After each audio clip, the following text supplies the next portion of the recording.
everyone. We are live. Hi. Yep. Hello. Yep. Hello. We Hello, all people. we're all having a death wish on this one. Yeah. So, this for anyone that's probably gonna be joining in or so. Welcome to the first live commentary by yours truly, the Mass Starmaker. Go ahead and make yourselves known, by the way, for our special guests. Hi, I'm the Illogical Reaper. I'm Alina Guy 34. I'm Sharprox. Yep. And basically, likewise, we still have a death wish. Yeah. Yeah. Alright. Mr. A will be joining us, hopefully, on this stream as well. I think he's probably going to be doing other stuff, but other than that, he'll probably be joining too, but we'll see. Nice. Hey.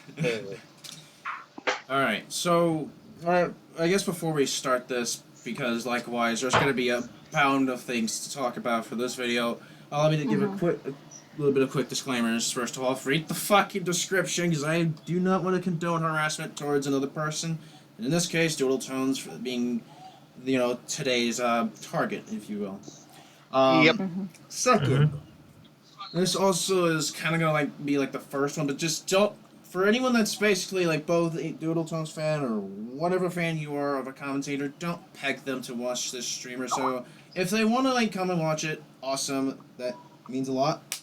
If they don't, like I said, their decision. Nothing more, nothing less. And likewise, don't peg Doodle for debate either. If she wants to do it, cool. Yep. Trying to think of other words I could probably throw here. In other words, treat others the way you would want to be treated. Indeed. Exactly. And if you don't like the thought of witch hunts, then do not start one. Yeah. Do not participate in one. And especially since, likewise, Doodle does this for every video. Likewise, I'm a disclaimer. Figured it'd be best to talk about it here. Yeah. Especially since the Bobcom didn't have one. And I guess Next the thing last... you know, Manga Comment's getting death threats. Fucking Christ. The last thing I want to bring up is that likewise, since this is technically a live stream, we may slur on words or whatever, so we'll try our best to clear up any misunderstandings or whatever. If anything, you can ask in the live chat. Other than that, this is a live stream, keep that in mind, and, I don't fucking know, we're probably gonna have to start the show soon. Yeah. Probably. Yep. Should I pop a link into the 99 chat? Yeah, go ahead. Yeah, go ahead and let your peeps know that basically a shitstorm's about to fucking brew in this bitch. Yep. I'm about to share it on Twitter as well as post it in some Discord stuff. Yep. Oh, hi, Lorenzo. It's Lorenzo, my main man, my home dog, Yu-Gi-Oh partner, I guess. Yo, oh no. It's me, Lorenzo. He's the best. I should also say that we're not going to be allowing anyone else to join unless, Doodle wants to join or so, but again, that's on her if she wants to. True. Yeah. Yep. I'm just not feeling of a guy that basically I'm not going to be called out for, oh, hey, he's doing a late time or whatever, the forgotten live stream. Hi, Azzy. Hey, Azzy. And likewise, I've already said this. Already, Lorenzo. No, I'm not adding you to the stream. Only our guests are here for the stream. That's about it. Apologies, but I am not going to be having any other guests other than the 4 that we are going to have on this stream. Who needs jokes when you have memes? Who needs things like these? Hey, Ray. Hi, Riley. Your glasses are from our Starmaker. Borg's in I the haven't chat, seen too. him in a long time. Good fucking guy. We're getting quite the shitstorm for this. Everyone loves Everyone Billy hit the Mays. deck. Everyone loves Billy Mays. And tweeted. Yep, I'm gonna do the same thing here too, just so we can get this shit on the roll too. Oh, God. Blaze in the Bla- chat. So Blaze while of we're my setting monster up, fucking dead. so for hey, guys, do Kaylee. you want to go ahead and introduce what we're going to be talking about and possibly having a death wish of our own? least have opening words. You're the best around! Okay then. You know, even Night die. Hey, night die. I might as well just say this right now. No, my opinion on the trap hasn't changed. It's still not great, but with Doodle's video, here's my problem with it. There's a lot of times where it's like, are we even watching the same video?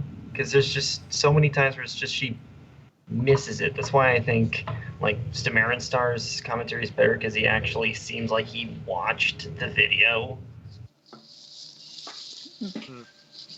If you want to, Although I've got the light track going, I've got my tablet sitting back, and yes, I'm talking to them through the tablet instead of my laptop because stuff that I don't want to talk about.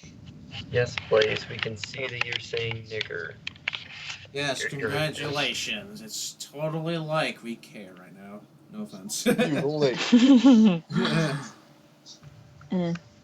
Let's say Wikipedia. Any of you guys have any other opening Nah, words? Mario, I think Nope, you'll I got do nothing. just fine in hentai yourself. What? Actually, should we tell them about the fact that we were planning on doing a quad op on this? Yeah, it's just yeah. yeah, might as well. Yeah, you guys So can do that. basically, I was the first to point out the fact that this video wasn't very good. I didn't like it. I think it's the first video that I consider Doodle. It's the first of 3 videos that I consider of Doodle Tones to be bad, which is saying quite a lot. But that said, I basically tweeted out that I was planning to do commentary on this, and later on I would get Ernie, Chirp, and Starmaker to help me out with it as a quad op. That never happened, mostly because things got a little hectic with scheduling. Starmate made a commentary on it and on the tri-op, and it was a lot better, and it just got to a point where it's like, what's the point of doing this? So the end result is this live stream. Yeah, that and the fact that likewise, a lot of us have lives to deal with, and especially since I had to deal with a bunch of shit, especially school and a couple of animal passings. But other than that, yeah, this was something I kind of want to consider more of a sort of a long time coming in a sense, you could say. So, because like I said, we were going to cover this video, and whether or not if we did our best at it, or talked about what we wanted to talk about, I would have loved to have done that with the commentary. But other than that, at least we get to do this here in this live stream. Yep.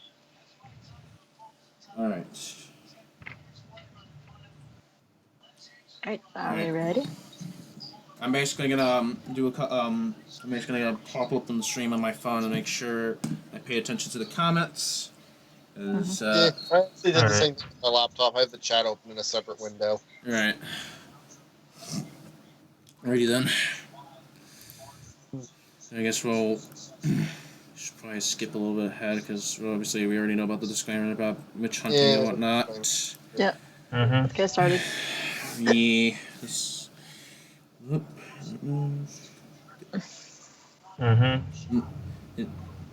Apologies, hold up. There we are.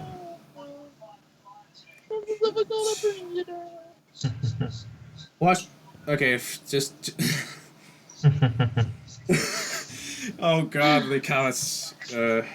Watched it to address a couple of things before we start. No, I'm not using Watch Together. I tried doing that earlier, but I am not putting up with the fact that likewise there's this little thing that basically they pull you to the bottom of the screen or so, and it's just not going to deal with that, especially since I'd rather have the screen up here in front so that way everyone here is going to be watching and we'll all fucking talk about what we need to talk about. Yep.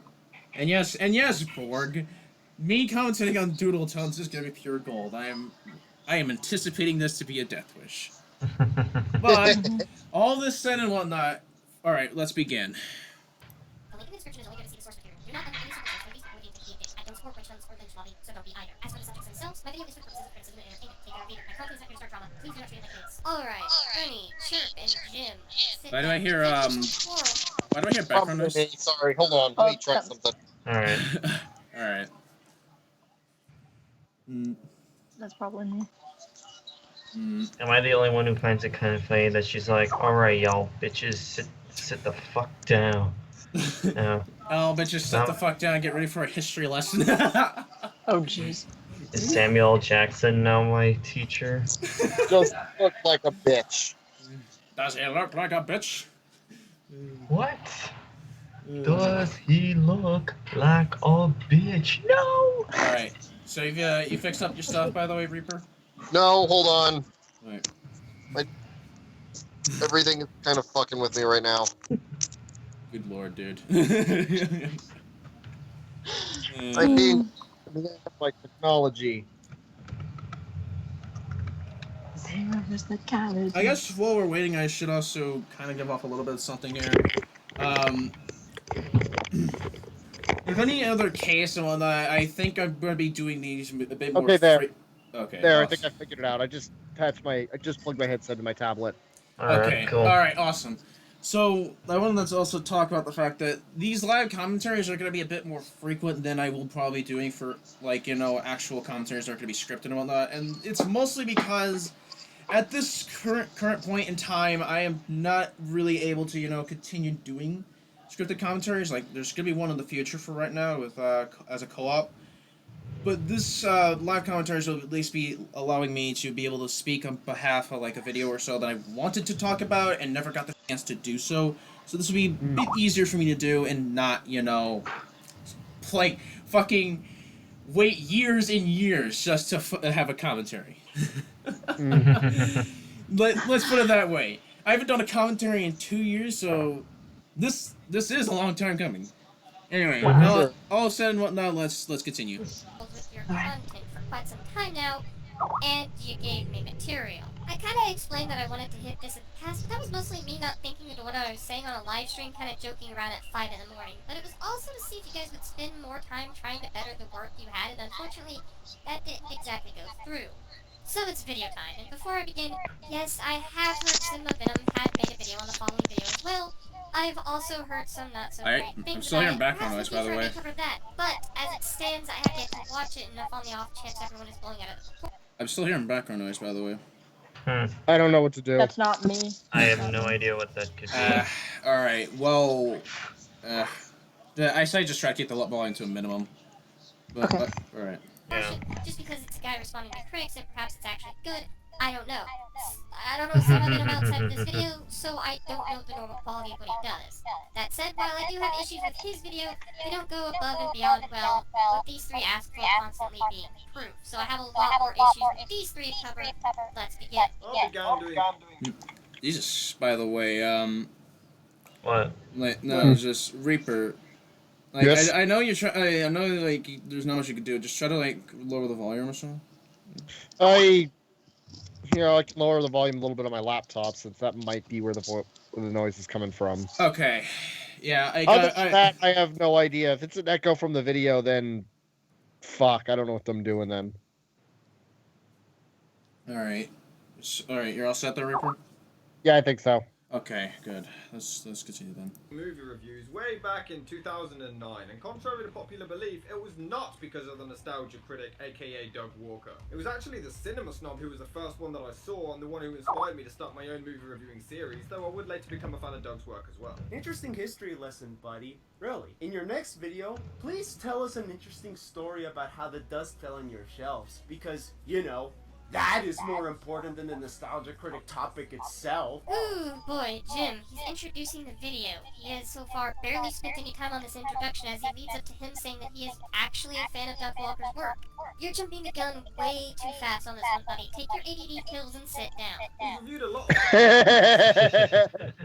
Hold your tits. I think, Okay. Jem's point was that him saying this about the nostalgia critic is kind of pointless because in the long run, what does this have to do with the video? Just say, like, this is why later on in the video I just say, hey, why can't the intro be, I like the nostalgia critic's videos, but he has a tendency to contradict himself, so we're gonna do that here.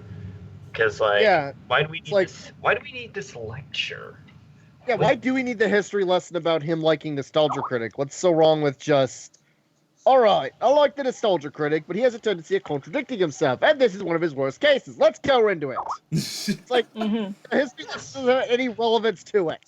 Like, I get it if you are trying to protect yourself from fantards, but the way it was executed was really bad because it just drags out the video. It could have just been done in 2 or 3 sentences.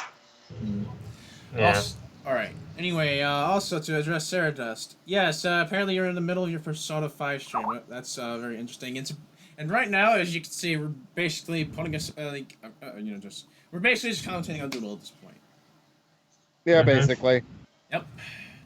Mm-hmm. And wait Yeah. to see how this is gonna break down. And anything else to add in?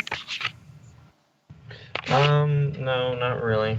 Like, Ernie, you wanted to talk a bit about like Gem, or do you want to do that later? Well, nah. We'll do that later. All right, gotcha. Let's do this. All right, let's continue then. Films All that I right. like, and most of the time I can see his point and laugh at the movie's expense. I love The Lost World, Drop Dead Fred, I have a soft spot for Good Burger and Jingle All the Way, just to name a few. However, he often contradicts himself, ripping on certain films for one thing, like calling The Dark Knight Rises too long. You might be a little bored by it at times because it is extremely long. You like Lord of the Rings. Dead, exactly known for being short.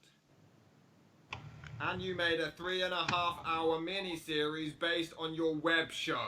So you think Nostalgia Critic makes good points most of the time, then go on to say that he often contradicts himself. Isn't that kind of an oxymoron? No, Jim. No, it isn't. Because you can make valid points while still being contradictory. Let's play a little game, Ernie. Say one time I get on the tail of Despero's movie's case for not following the book, taking too many creative liberties, and overall butchering the source material for the film.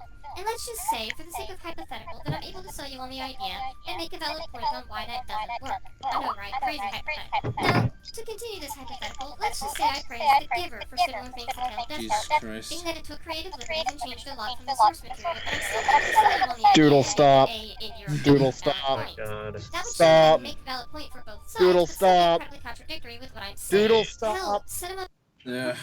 Yeah. Okay. Point! All right. Okay. This is like hypothetical overload right here. Yeah, actually, great. This technically does feel like you're just like. It's understandable if you want to like expand your hypotheticals, but do remember, it is hypothetical. It is not simply like, oh, hey, we're gonna actually take a real life case here. We're actually discussing what could happen, not like what is gonna happen. You know what I mean? Exactly. Yes. Frankly, it's like if you make valid points but you often contradict yourself, there's a problem. Yeah. And not only that, you hurt the argument and you hurt your credibility. It's kind of like when people try to pull Credibility. the whole, oh, hypocrisy doesn't make you wrong. Yes, it does. Yeah, and Yeah, I think yeah, we gotta put a cap on the lid of the whole hypocrisy makes you wrong sort of thing. Because yes, sometimes it doesn't make you wrong, but it likewise do remember it does hurt credibility, and sometimes it can make you wrong, and what and so forth. It also hurts your argument in the long return too, if you happen to also contradict yourself on some occasions, nonetheless. Mm. Mm-hmm. And I think it'd be best to also talk about like the whole issue with the oxymoron sort of thing, since I think Ernie, I believe you wanted us to talk about this well. Mm-hmm. All right. Yeah, it's like, So for me, I'm gonna pull up the definition of an oxymoron, and I want you to tell me if what Jem actually said would be a definition of oxymoron. Now, You mean what Ernie said? Or Ernie, or yeah, you can say that. okay. Anyway, Good. oxymoron. Noun, a figure of speech in which apparently contradictory terms appear in conjecture, e.g., faith, unfaithful, kept him falsely true. Yes, this would be an oxymoron. Yeah, and if anything else, well, as you can like, whatever. But I think you guys basically get the gist of where we're going. Yeah. With this, so, yee. Mm-hmm. Anything else to say about this point, or are we all gonna move? I'm like Good. looking in the chat. Sarah does. Well, if you talk about one film and states its positives and say another film has those and they are negatives, And it's what's like, this yeah, one but is it's like, diff- if there's diff- obvious, diff- yeah, but if there's obvious blah, blah. explanations for each, like, you know, with Doodle's hypothetical here, if there's a decent explanation, then no, it's not a contradiction. Yeah. Like, Desperado didn't take the creative liberties to make itself good, but yet the giver does the same creative liberties, but managed to make them better. If you can explain yourself, then no, it's not a contradiction. Yeah. Hypotheticals, man. They do too much. Also, you two do. Can you riddle us how we're missing the point? I'm curious, actually. Please explain yourself. Yeah, because I understand that like at some points we're gonna miss a point or so, but you want to explain yourself in the cases. Yes. If anybody says in the chat that we missed the point, can you please explain? Please, Yeah. just go ahead. I'm Like curious. instead of, like here's the thing.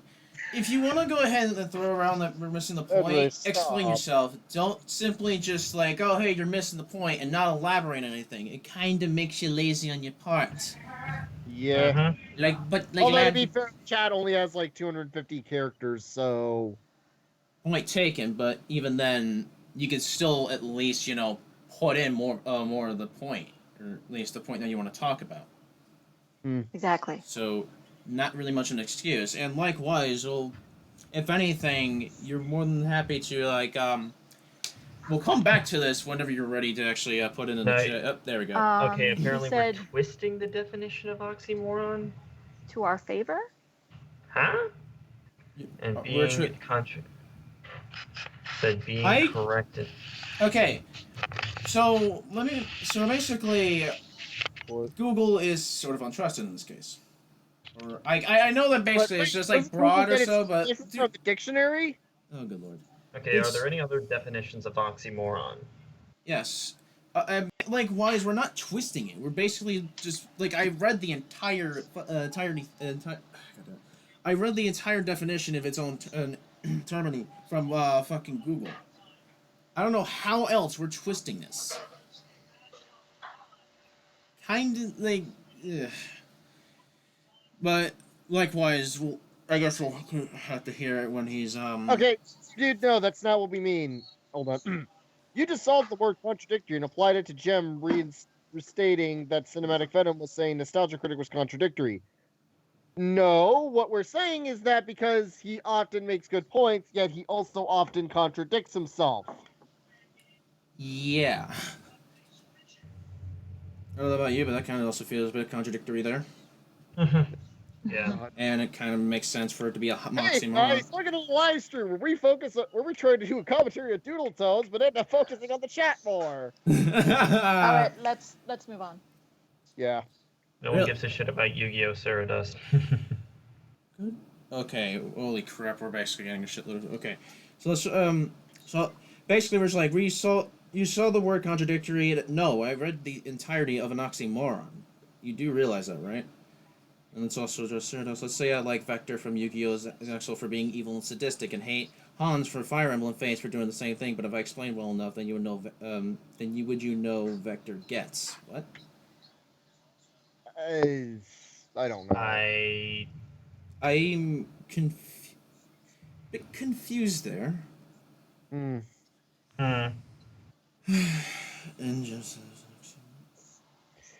I think the idea is what we were trying to go for, since we weren't in the mood to listen to her hypothetical. But even then, we already debunked that. So like, if you could explain why you like Vector, but yet have a problem with Hans from Fire Emblem, then how is it a contradiction? Someone's doing something wrong. Right. Now, granted, if they're doing the exact same thing in the exact same way, fine, but if you explain it well enough. But if I explain it well enough, then it's not a contradiction. If you can actually explain why something works in one area but doesn't work in another, then congratulations. Yeah. All right. I think we've gone on long enough about this, Yes. but like I said, if you Please, guys want to let's keep move talking on. in the comment sections, we'll come back to this point later.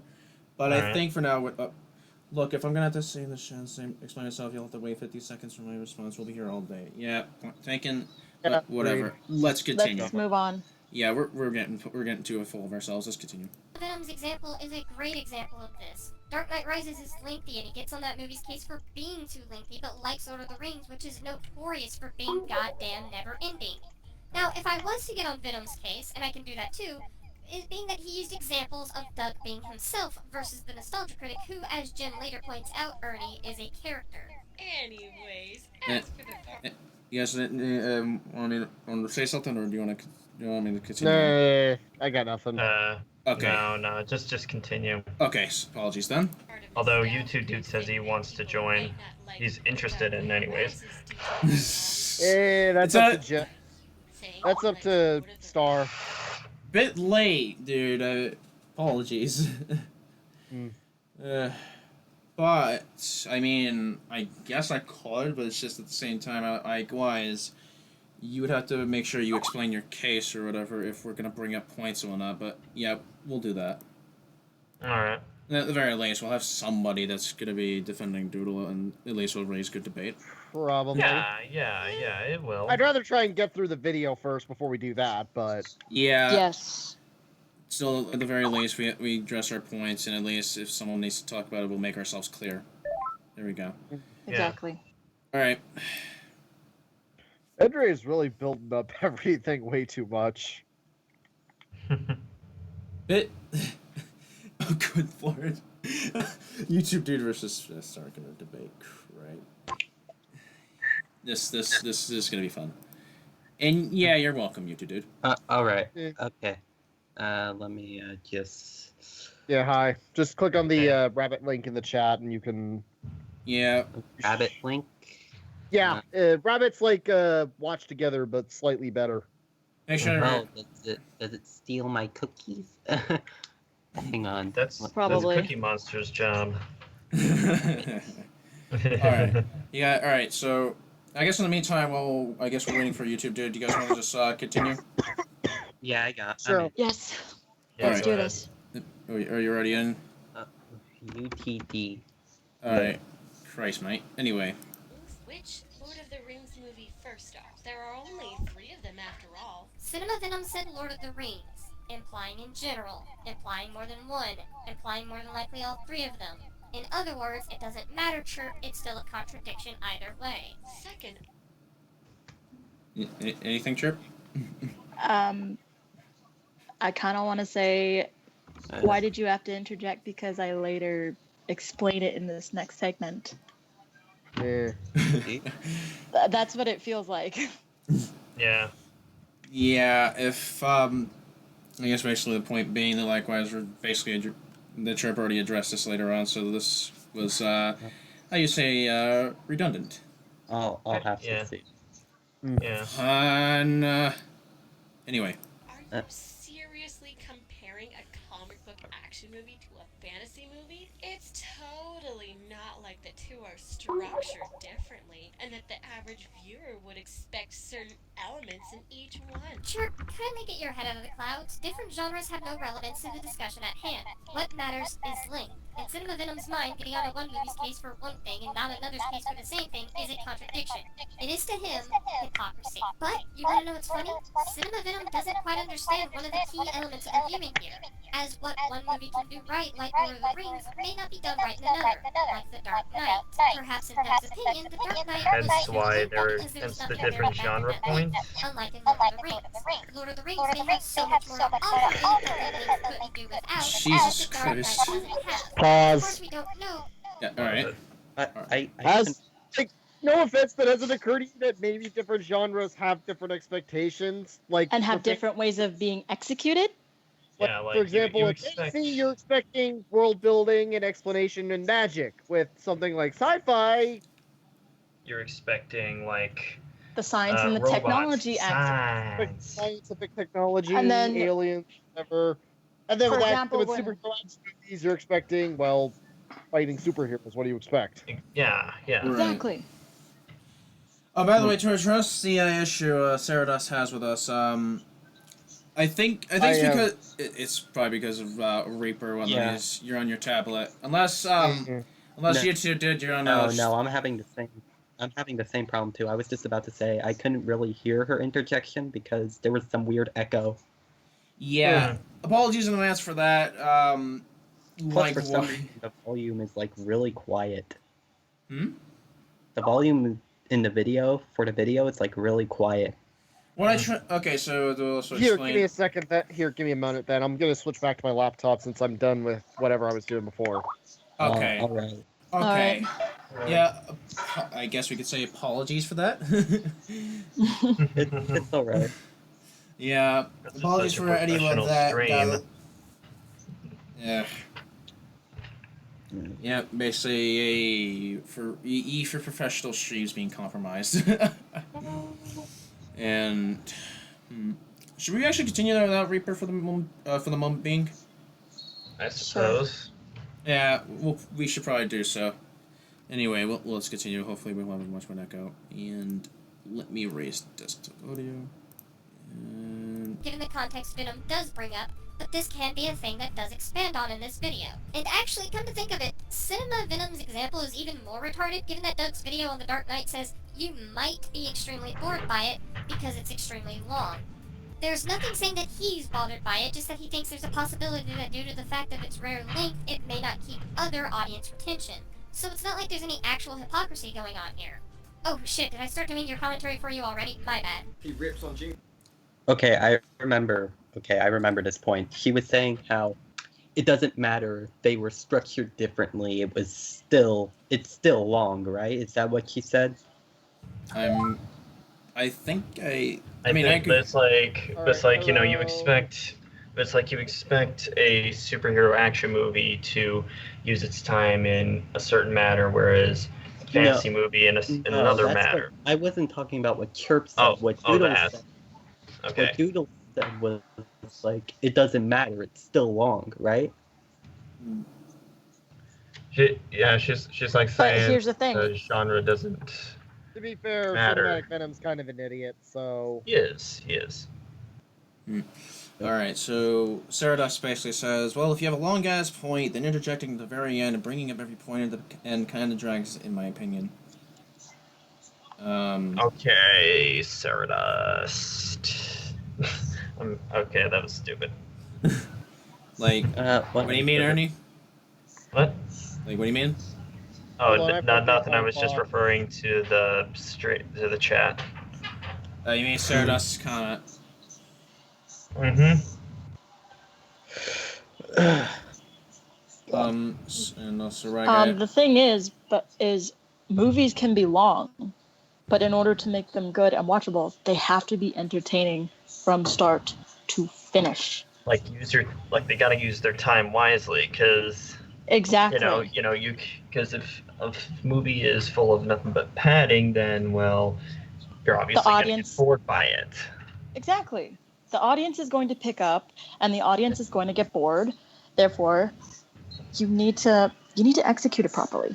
If it's long and it's entertaining all throughout, then you've done a good job, because now it's earned its really long length, with depending on how long it might be, like 2.5 hours, 3. Like the best example I could probably say is look at Harry Potter and the Goblet of Fire. That movie is like 2 hours long, almost 3, I want to say, but from start to finish, there's always something happening. Sure, there's probably a couple of segments that are where the characters are probably sitting and relaxing and probably not doing anything, but you as the audience member is still entertained. You still want to know what is going to happen next. All right, so that would be more of a point towards Cinematic Venom, right? Yes. Yeah, That's what we were trying to make. I think it's also I think it's also clear that I think this commentary is released for this. In this case, we may be covering both Doodle and Cinematic Venom. If anyone else here has any points that they want to address towards him. Yeah, I think part of what made Doodle come to that conclusion is that you were going like they're structured differently, it's like the thing about that is like what you said right now. That's more of what you really. That's more of what you really should have said. I think that's more of what you were trying to go for, and saying how different movies can be long and still make it work.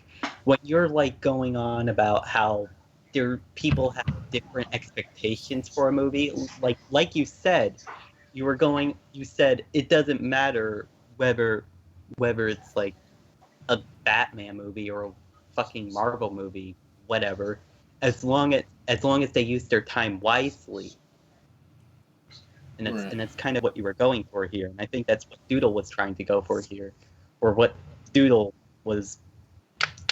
What Doodle was I could looking understand if that's what she was trying to get to explain to me, but I think it got lost with all the hypothetical and the mumbling. hypothetical. Well, I don't know if she put a hypothetical here, but yeah, like I think that's what Doodle interpreted from you. It was like, oh, you expect different things from a movie, and he was kind of following along with what logic you were saying just now. Hold up. Anyway. But also the segment was a little sarcastic too. Yeah.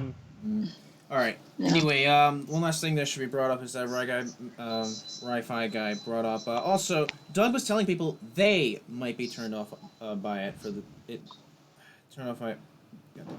They might be turned off by it for it being long. Might, not by himself. Fuck. You know what? Horrible timing, because now I gotta eat. Oh. Yeah, well, it also got better. Apparently, Rabbit won't let me use it. Apparently, Rabbit won't work for me unless I update Firefox. Yeah. I mean, if you want to, if you need to go do that, Reaper, go do that. Like I said, we'll continue the video if it's all right. Yeah. Yeah. All right, whatever. I can still say in the call. It's not like Skype is dependent on it. All right. Okay. Like I said, I just basically said if you need to update Firefox, go do that, and then come back to us and they Reddit. We'll still try to... Like I just got called to eat, so I don't shitty timing, basically. Yeah. All right.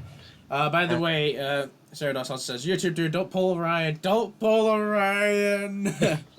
Don't I pull don't Ryan. I don't know what that means, but okay. I gotta go now. Sorry. Shit. All right. All right then. See ya. Alrighty, that was interesting. All right, let's continue though.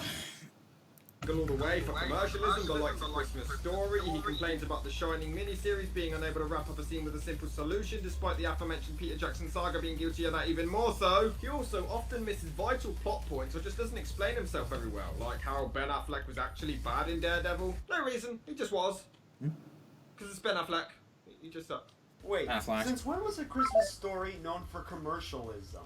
I mean, sure, there was a lot of merchandising in the movie, but it was 1940s merchandising shown, and that was a big thing back then. Jim, you answered your own question, buddy. I'm not even needed here. Oh, you obviously didn't catch how? Well, alright, let me lead you down the path a bit. The commercialism, of course, that Cinema Venom is bringing up about Jingle All the Way being a movie that focused on a fucking action figure. In Doug's mind, this is a problem. But the 1940s merchandising, by your own admission here, is totally okay. Which again, in Venom's mind is a contradiction on Doug's part. Also, I love how you kind of just admit to there being commercialism, but just shrug it off because it was the 1940s and it was okay back then. No, Jim, commercialism is commercialism. Doesn't matter what era it's in. Try again. Even then. Anything else? Anything to contribute here?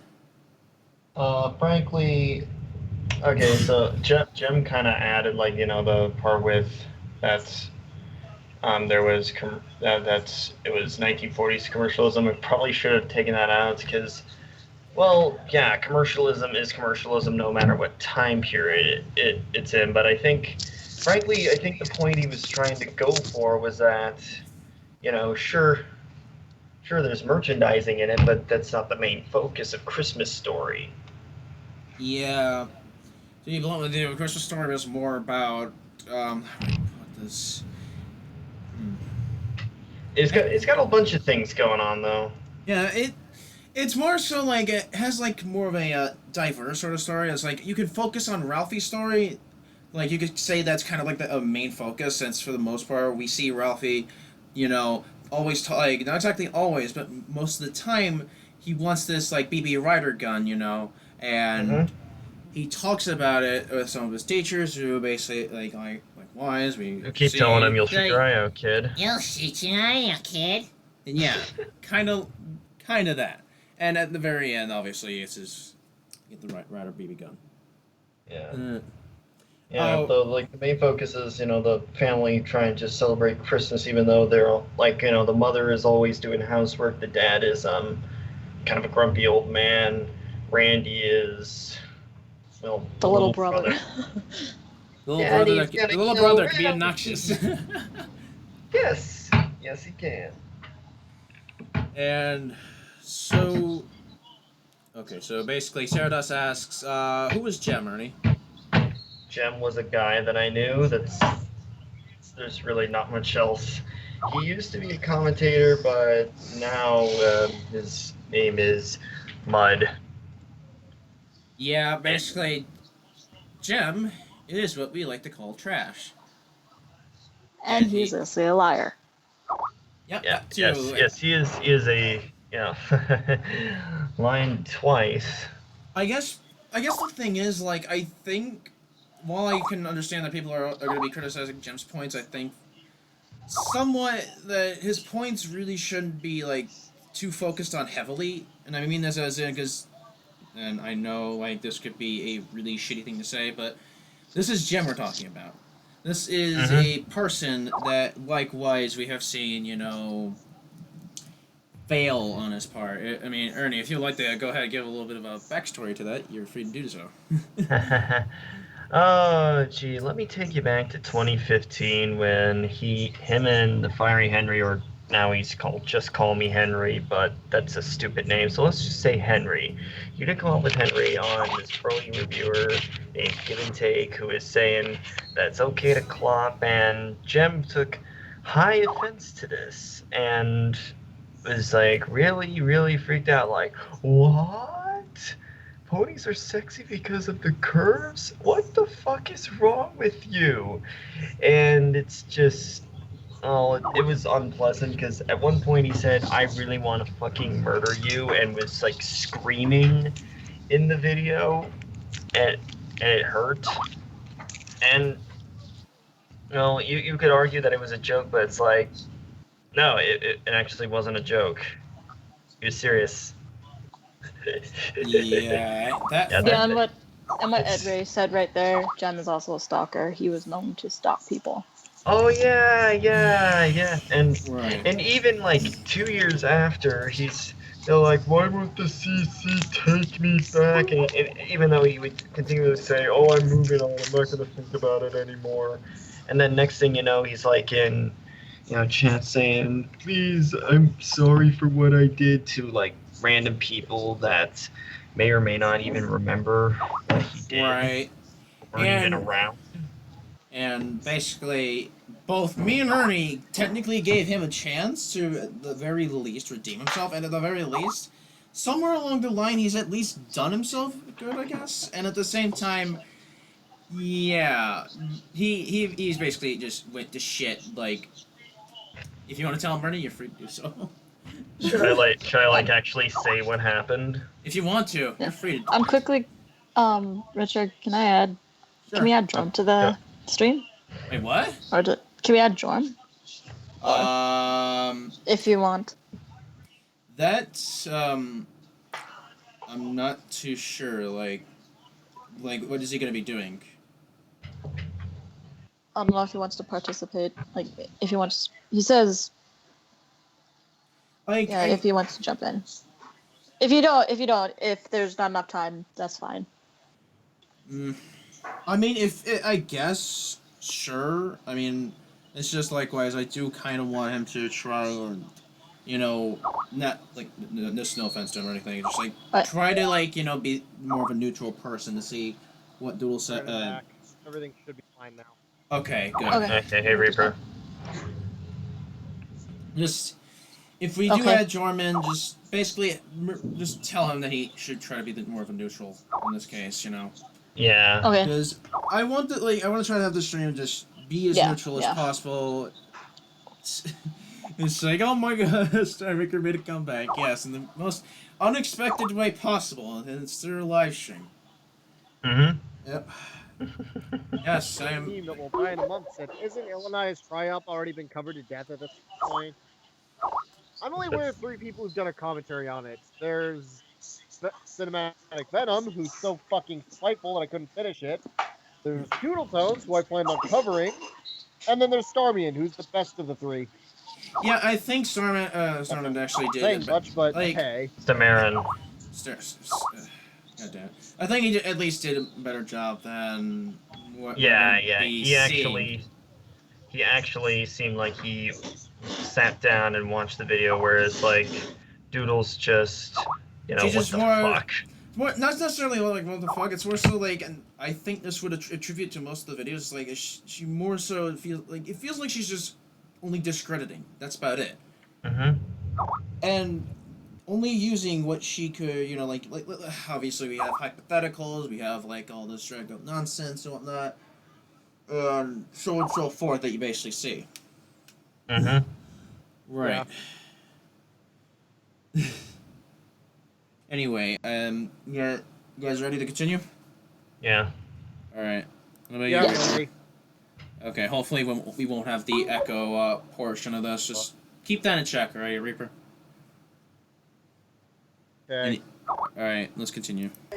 I'm pretty From sure what I've the heard, movie apparently centers people are still more complaining around about a the echo family even when and I the was meaning gone, of Christmas, whereas Mm. Jingle All the Way is about Arnold Schwarzenegger getting an action figure for his son for Christmas. Earth to Jim, You know what, did you I'm miss just gonna one watch the really stream from the major background. recurring plot of the Christmas story? You sure? Ugh. It's like my internet. Yeah, my internet is being a fucking shit right now. I It's mean, like I just don't want to deal with it.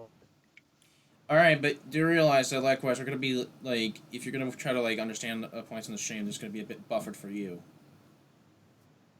Yeah, I know, but I have the chat, so it's fine. Okay. That and the fact that likewise you'll be able to hear from what we're talking about. And Jorm says he'll be completely neutral. He'll be All moderate right. to both sides. Okay, good. You can go ahead and throw them in then. Okay. We were lying about our Yeah, guests Jordan, apparently. take my- Then we're hoarding more and more. Wow, we're whores. Not exactly hoarders, you mean. We're talking about the fact that likewise there's like hoarders. What the fuck? All right. Okay, so the other person was Jordan. Okay, and I think we're. All right. Although with Doodle's like getting onto what the reoccurring plot is in Christmas Story, in which case, well, there's a lot. It's not just Ralphie and the BB gun. Yeah. All right. Hey, By Jorm. the way, welcome, Jordan. Hello, George. Yeah, we're granting ourselves a death wish. So we need to be as neutral as possible.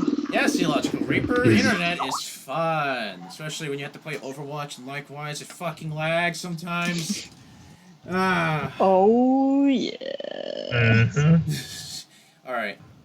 Jorm, are you also joining on the rapid chat?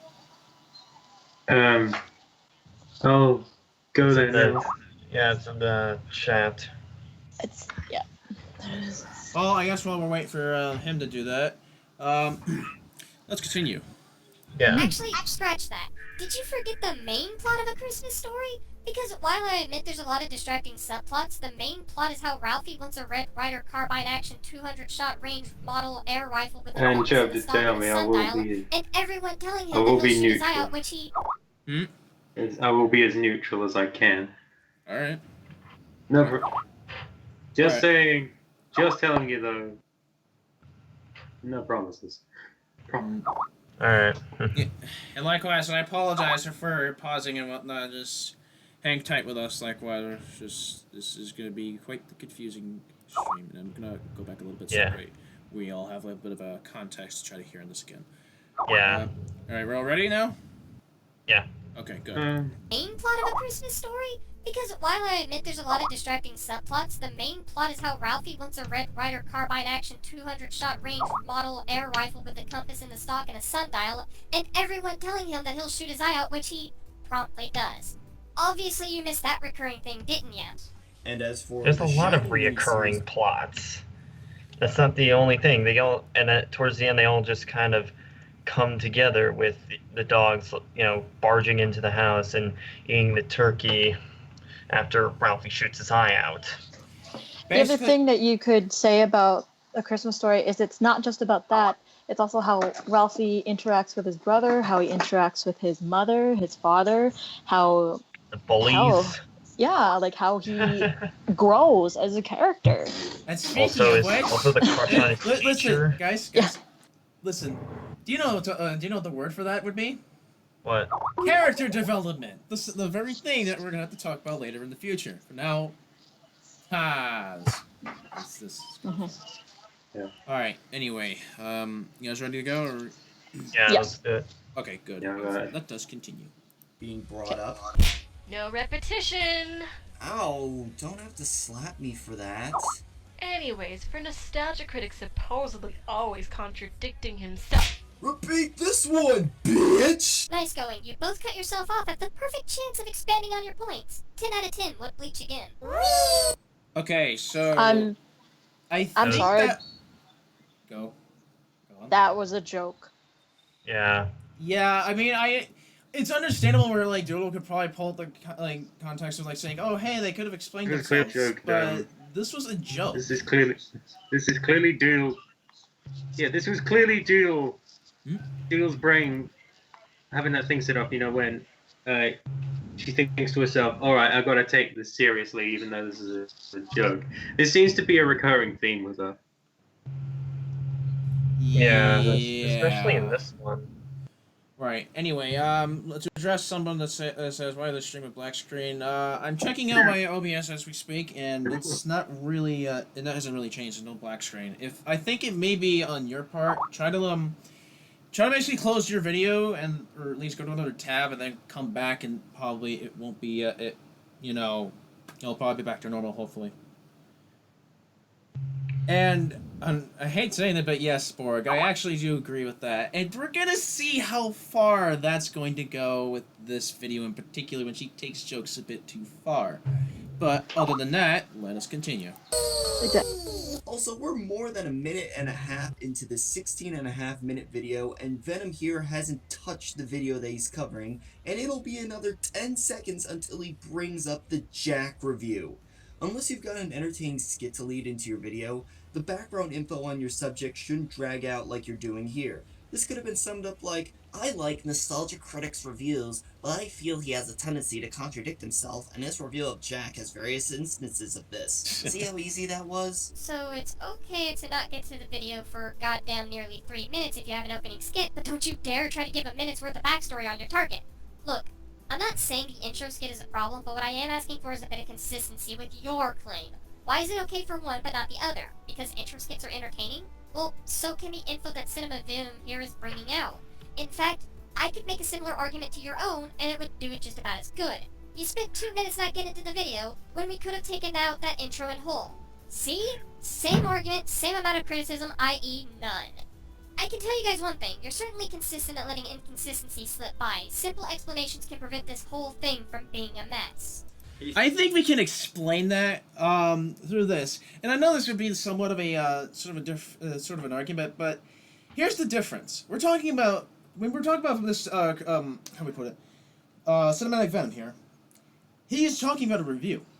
When we're talking about someone that had like an intro skit like Ernie for his tryout, that's a commentary, and I believe the more general purpose of a commentary is not only to basically, talk about the arguments in question, like how Ernie did with this tryout, but it's more so of like you have to entertain your audience too. So for the intro skit and whatnot, even though I do see why some people could say, "Oh, hey, it's a bit too long," I do see though that at the very least it's supposed to be entertaining. That's why the argument makes the big difference as a whole. Yeah. Also, it sets up jokes and storyline and the storyline for the rest of the video that continues through the end, which, she doesn't even bother to cover. I mean, I'm not saying she had to, but it's like there's a reason behind things. Whereas Cinematic Venom is giving us a college lecture. Right. I mean, yeah, giving out background information can be entertaining, but it's like he's just playing it straight. Right. Right. Yeah. Again, it boils down. It's funny because like Doodle doesn't even take into account. He said that the videos that both Ernie and Cinematic Venom were doing were of two different genres. Right. So really, it's like oh, an opening skit can go on for a little longer because it's an opening skit. right? Yeah. Whereas if you spend most of the beginning explaining your target, it's like, holy hell, we know. Can you just get on with the video now? And especially since our target is, since Cinematic Venom's target is technically the nostalgia critic, I believe that if basically everyone, if you haven't been living under a rock, knows nostalgia critic and what he does is a job, you know? Yeah. Yeah. Yeah, exactly.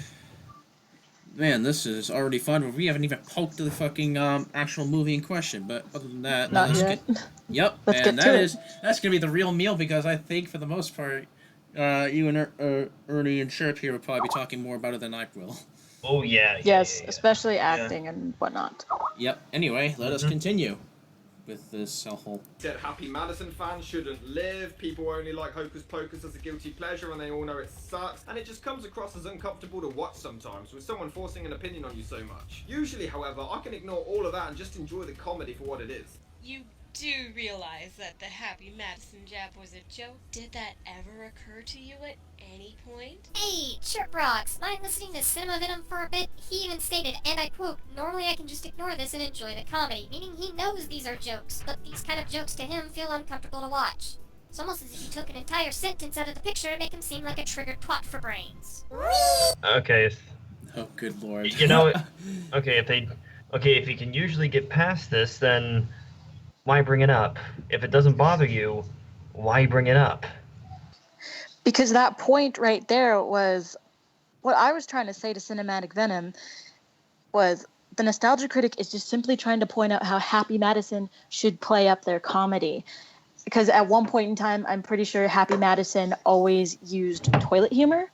Mm-hmm. And again, goes back to repetition. Repetition is great when you're learning a language, but when you're trying to do something new and break out of that cycle, no, it's not. So therefore, that's what the nostalgia critic was trying to do, and that's what I was trying to tell Cinematic Venom, that Happy Madison should do smart comedy. Well, this is one thing. This is one argument that you know, Doodle and a lot of other people tend to bring up. They always come back with the whole humor is subjective argument. Well, yes, humor is subjective, but you got to think at the same time, will the joke end up losing its charm over time? And the answer is obviously yes. Mm-hmm. So you got to keep things. So the obvious good thing to do, what Happy Madison really should do, is keep things fresh, keep things interesting, keep things entertaining, not recycle the same joke over and over again just because it happens to appeal to your target audience. Because, hey, it's caught up to them. Because now, you know, Adam Sandler movies are going straight to Netflix, and they're still not being received well. Are you seriously going to come up to me with the Amy Schumer Level special, come up to me and say, "Oh well, humor is subjective," even though people unanimously agree that that special was not funny? Okay, so some funny meme also says in the comments, maybe because they are arguments that actually make sense. That's it. Explain. Explain. By the way, I should talk about humor is subjective for a minute. It's I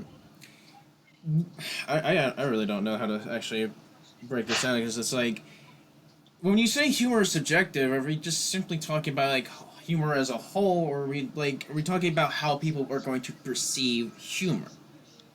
I feel it's more so of like it's up to the viewer to actually decide whether or not a joke can actually be determined as funny or, you know, unfunny. It really depends on them. Yeah. Not humor as a whole. But here's what I don't like about it. It's that whenever you tell them, you know, you don't find it funny, then they'll just go on to say, "Oh, humor's subjective, therefore your argument is invalid." That is really annoying. It's really annoying, and it's actually more of a sort of crappy argument. It's like you're just trying to shut down the other person for actually having an opinion. And likewise, we all perceive things differently. Much like humor, we may perceive different ideals, thoughts, or opinions. So if we think a joke is like, unfunny, we think it's unfunny. There's nothing going to change it unless otherwise in the future.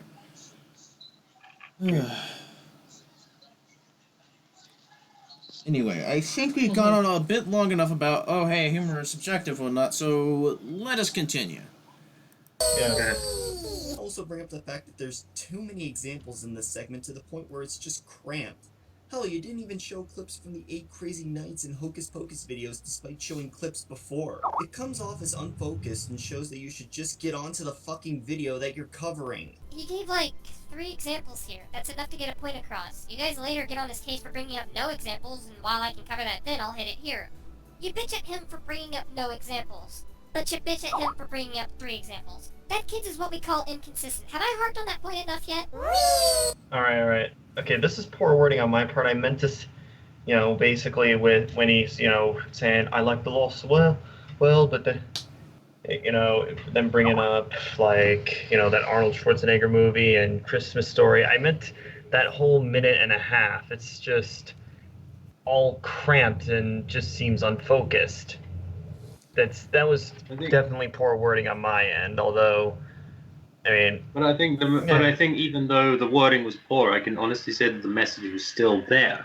What Ernie was saying was that you showed examples for one of the movies that you brought up. Why didn't you show, why didn't you show clips for the other examples? This whole video kind of comes across as rushed. Right. Yeah. Much like how essentially you can make commentaries for like a living or so, producing every day, and every now and then this kind of thing exists where it's like, oh hey, it's rushed. And unless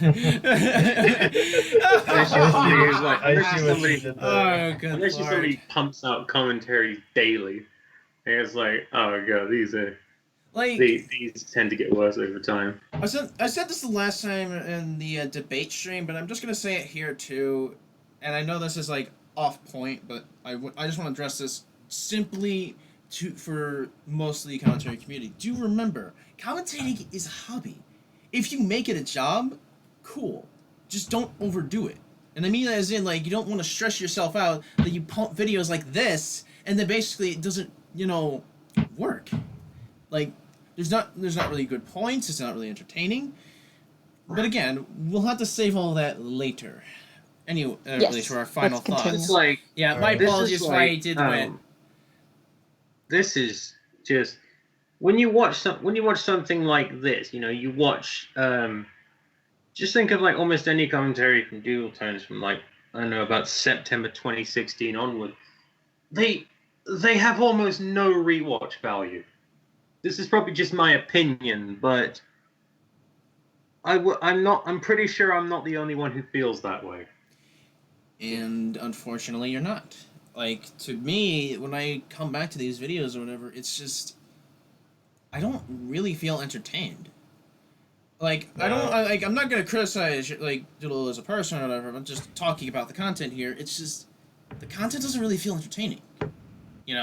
Like, there's nothing interesting. Like, how we went back to that point where we're basically, like, like, for a review to be, like, a bit more quick with how it should address its points, basically, and then commentaries can have, like, this intro skit and whatnot. Like I said, we come back to the point where it's, like, humor really kind of matters with a video. Because why else would we come to YouTube other than to educate ourselves? Oh, that's right, entertainment. Other than that, I think we've gone on long enough. Let's continue. Yes, let's go. Yes. However, today I'm looking at his review of Francis Ford Coppola's Jack. Jack is one of my favourite films, and a lot of Doug's points are the universal criticism, most of which I can counter, but I can also see some negativity behind it, and I'll admit to a lot of its flaws when the time comes. Holy shit, Snack! I think we just found the root of the problem! So, if that's the case, why not just do a review of Jack yourself? It would accomplish the same goal, and there's nothing wrong with reviewers bringing up criticisms of works and countering them. Hell, I've done that, and I review often. Alright, good for you, Ernie, but maybe he just wanted to argue Doug's points directly in the form of a commentary. The main purpose to what we do here in this community. I mean, shit, Ernie, you did a commentary on a guy ranting about Age of Ultron. By this logic, why didn't you just do a review of it? Honestly, it makes about as much sense as being an astounding number of fuck you. Also, because I don't want to just focus on you right now, Ernie, I have a little question for Chirp Rocks. Are you accusing him of doing this commentary simply because he's a fan of Jack? When he even claims by his own accord that he is aware the movie has its fair share of flaws, and that his intentions are to counter a lot of public claims the nostalgia critic brings up. I have no idea why I didn't hit you sooner, Holmes. Okay, alright, so, why did I say that? Because, and this is also why your comparison doesn't work. Cinematic Venom says that most of Doug's points are the universal criticisms. Universal criticisms, meaning, most if not everyone that has seen Jack and didn't like it have these same problems with it, which is like, okay, which means, the arguments that Doug brings up in the video do not apply exclusively to him. So if that's the case, then it's like, why not just do a review of Jack? And I remember Cinematic Venom said in his response to us, he's like, I would just have to, bring up the nostalgia critic, but it's like, you said that they were the universal criticisms, which means this doesn't only apply to the nostalgia critic. So like, I've seen Jack before and I've got similar problems to it too, and it's like, you don't why only target the nostalgia critic? Right. I don't get it. This also seems to me that Doodle seems like really seems to be pulling out two quo qui fallacies left and right here. Oh wait, one more thing. Yeah, with she brought up that one commentary that I did. That was problems that only that guy himself had, whereas like I just said, universal criticisms. This doesn't just apply to Doug Walker. Exactly. Okay. That's why I said this in this case. This is a two quo qui fallacy. You're accusing Ernie of doing something of a similar nature, but it's not. You're just grasping for straws. Okay, Yeah. so before we continue, let's address some of the things here. Let's address MD, but you could try to do more than commentaries, which Doodle has done. She's done entertaining work with her top 10s. If you were addressing my point earlier about, doing more than just commentaries, I was mainly referring to commentaries because, we see Doodle pump more commentaries and whatnot. That's kind of what I was getting at. I could say for sure that, yes, she has done a bit more entertaining with, with her top 10s and whatnot, but I was more addressing towards the commentaries. And let's also address Adam here as well. But making a review that's full of, let me tell you why the haters are wrong, make you come off as really petty. Anything you guys want to say on this one? I think it's I'm not really sure if I have anything to say. What did he say again? He said, but making a review that's full of, let me tell you why the haters are wrong, make you come off as really petty. Well, then try not to come off as petty. Frankly, that comes down to just how you structure yourself, how you word yourself, how your attitude is, that sort of stuff. It's not even, I guess you could say it's more of like how you try to put yourself out there, to do this stuff. And by the way, hey, Karame, welcome to this hellhole that we are going to call a live commentary. Yeah. Anyway, I think that we've harped on long enough about this point. Let us continue. And yes, I think at this point, too, this is a bit of annoying, but the skipping card, but whatevs. Yes. Okay, now here's the major problem with the movie. Jack is not being played like a 10-year-old. He's being played like a kindergartner. And that's the main issue the entire world has. And honestly, it's quite easily explained. I actually feel stupid that I have to explain it, especially to the likes of Doug Walker, who usually knows what he's talking about and is usually pretty good at analysing films. I mean, Jack may be 10 years old, but he's been coddled and protected by his parents for a decade. He's barely been outside, he's never been to school, he's been kept away from society, so therefore he obviously would be a lot less mature than the other kids. Also, how come no one bitches over the fact that Tom Hanks in Big acted like a 6-year-old and not the correct age? No. Yeah. Ew. God. Oh no, that's different, right? Because it's not Jack. I mean, it's pretty obvious. The whole movie shows that Jack is reclusive, that he's completely ignorant to everything around him. His parents are completely terrified of releasing him to the outside world, so they've pampered him like a child and just not allowed him to properly grow up. You're clearly no child psychologist. I've seen homeschooled children act more independently than Jack does in the film. God. Sure, he's sheltered, but he's not feral. Shut up, shut up, shut up. You've already hurt your argument and did so with a single word. He's not feral. Obviously, he's not feral. That's what Cinema Venom is trying to get at. Jack was sheltered all of his life. Being sheltered will put a kid in a place where they'd be more innocent and more reliant on mom and dad. Jack has zero social skills and in turn would not act immediately like a 10-year-old typically would. Now, as for your homeschool argument, sure, this is really a fun one for me. Aside from the fact that you're using anecdotal evidence which doesn't debunk what Venom is saying, because those would be more the exception and not the rule, I can argue anecdotal evidence with more anecdotal evidence, being a first-hand victim to homeschooling fucking up one's social ability in real life. And I only had 3 years of the thing. Come at me.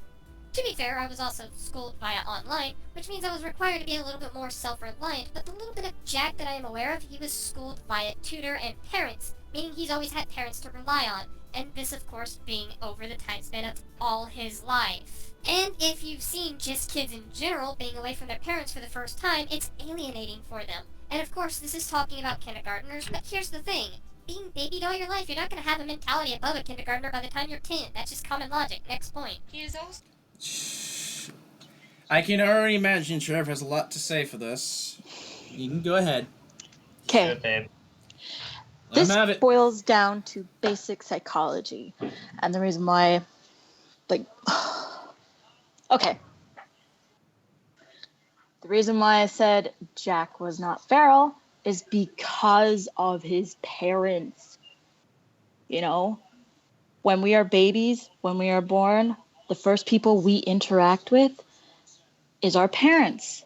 The first people to introduce socialization to us is our parents. Yes, until a certain age, until we're a toddler or until we're in preschool, the social skills that we learn are from our parents. And in order to start interacting with other humans our age is during the preschool age, when we start meeting more people than those inside our family. When we start going to school and we start interacting with children our age, our social circle expands. And it does boil down to what the nature of the child is, whether if they're outgoing or not. But that was the point I was trying to make. Hey, how far are you in the video now? We're at 13 minutes and 14 seconds, and I think you just interrupted Chirp's point. Oh. Do you want to continue, Chirp, or is that all? Yeah. That all? Because that's literally what the movie is all about, is how when Jack starts going to school, he starts developing into an adult, essentially. Wait, what? Well, I mean, Okay, yeah, it boils down to... What exactly, where are you guys at right now? We're at 13 minutes and 14 seconds.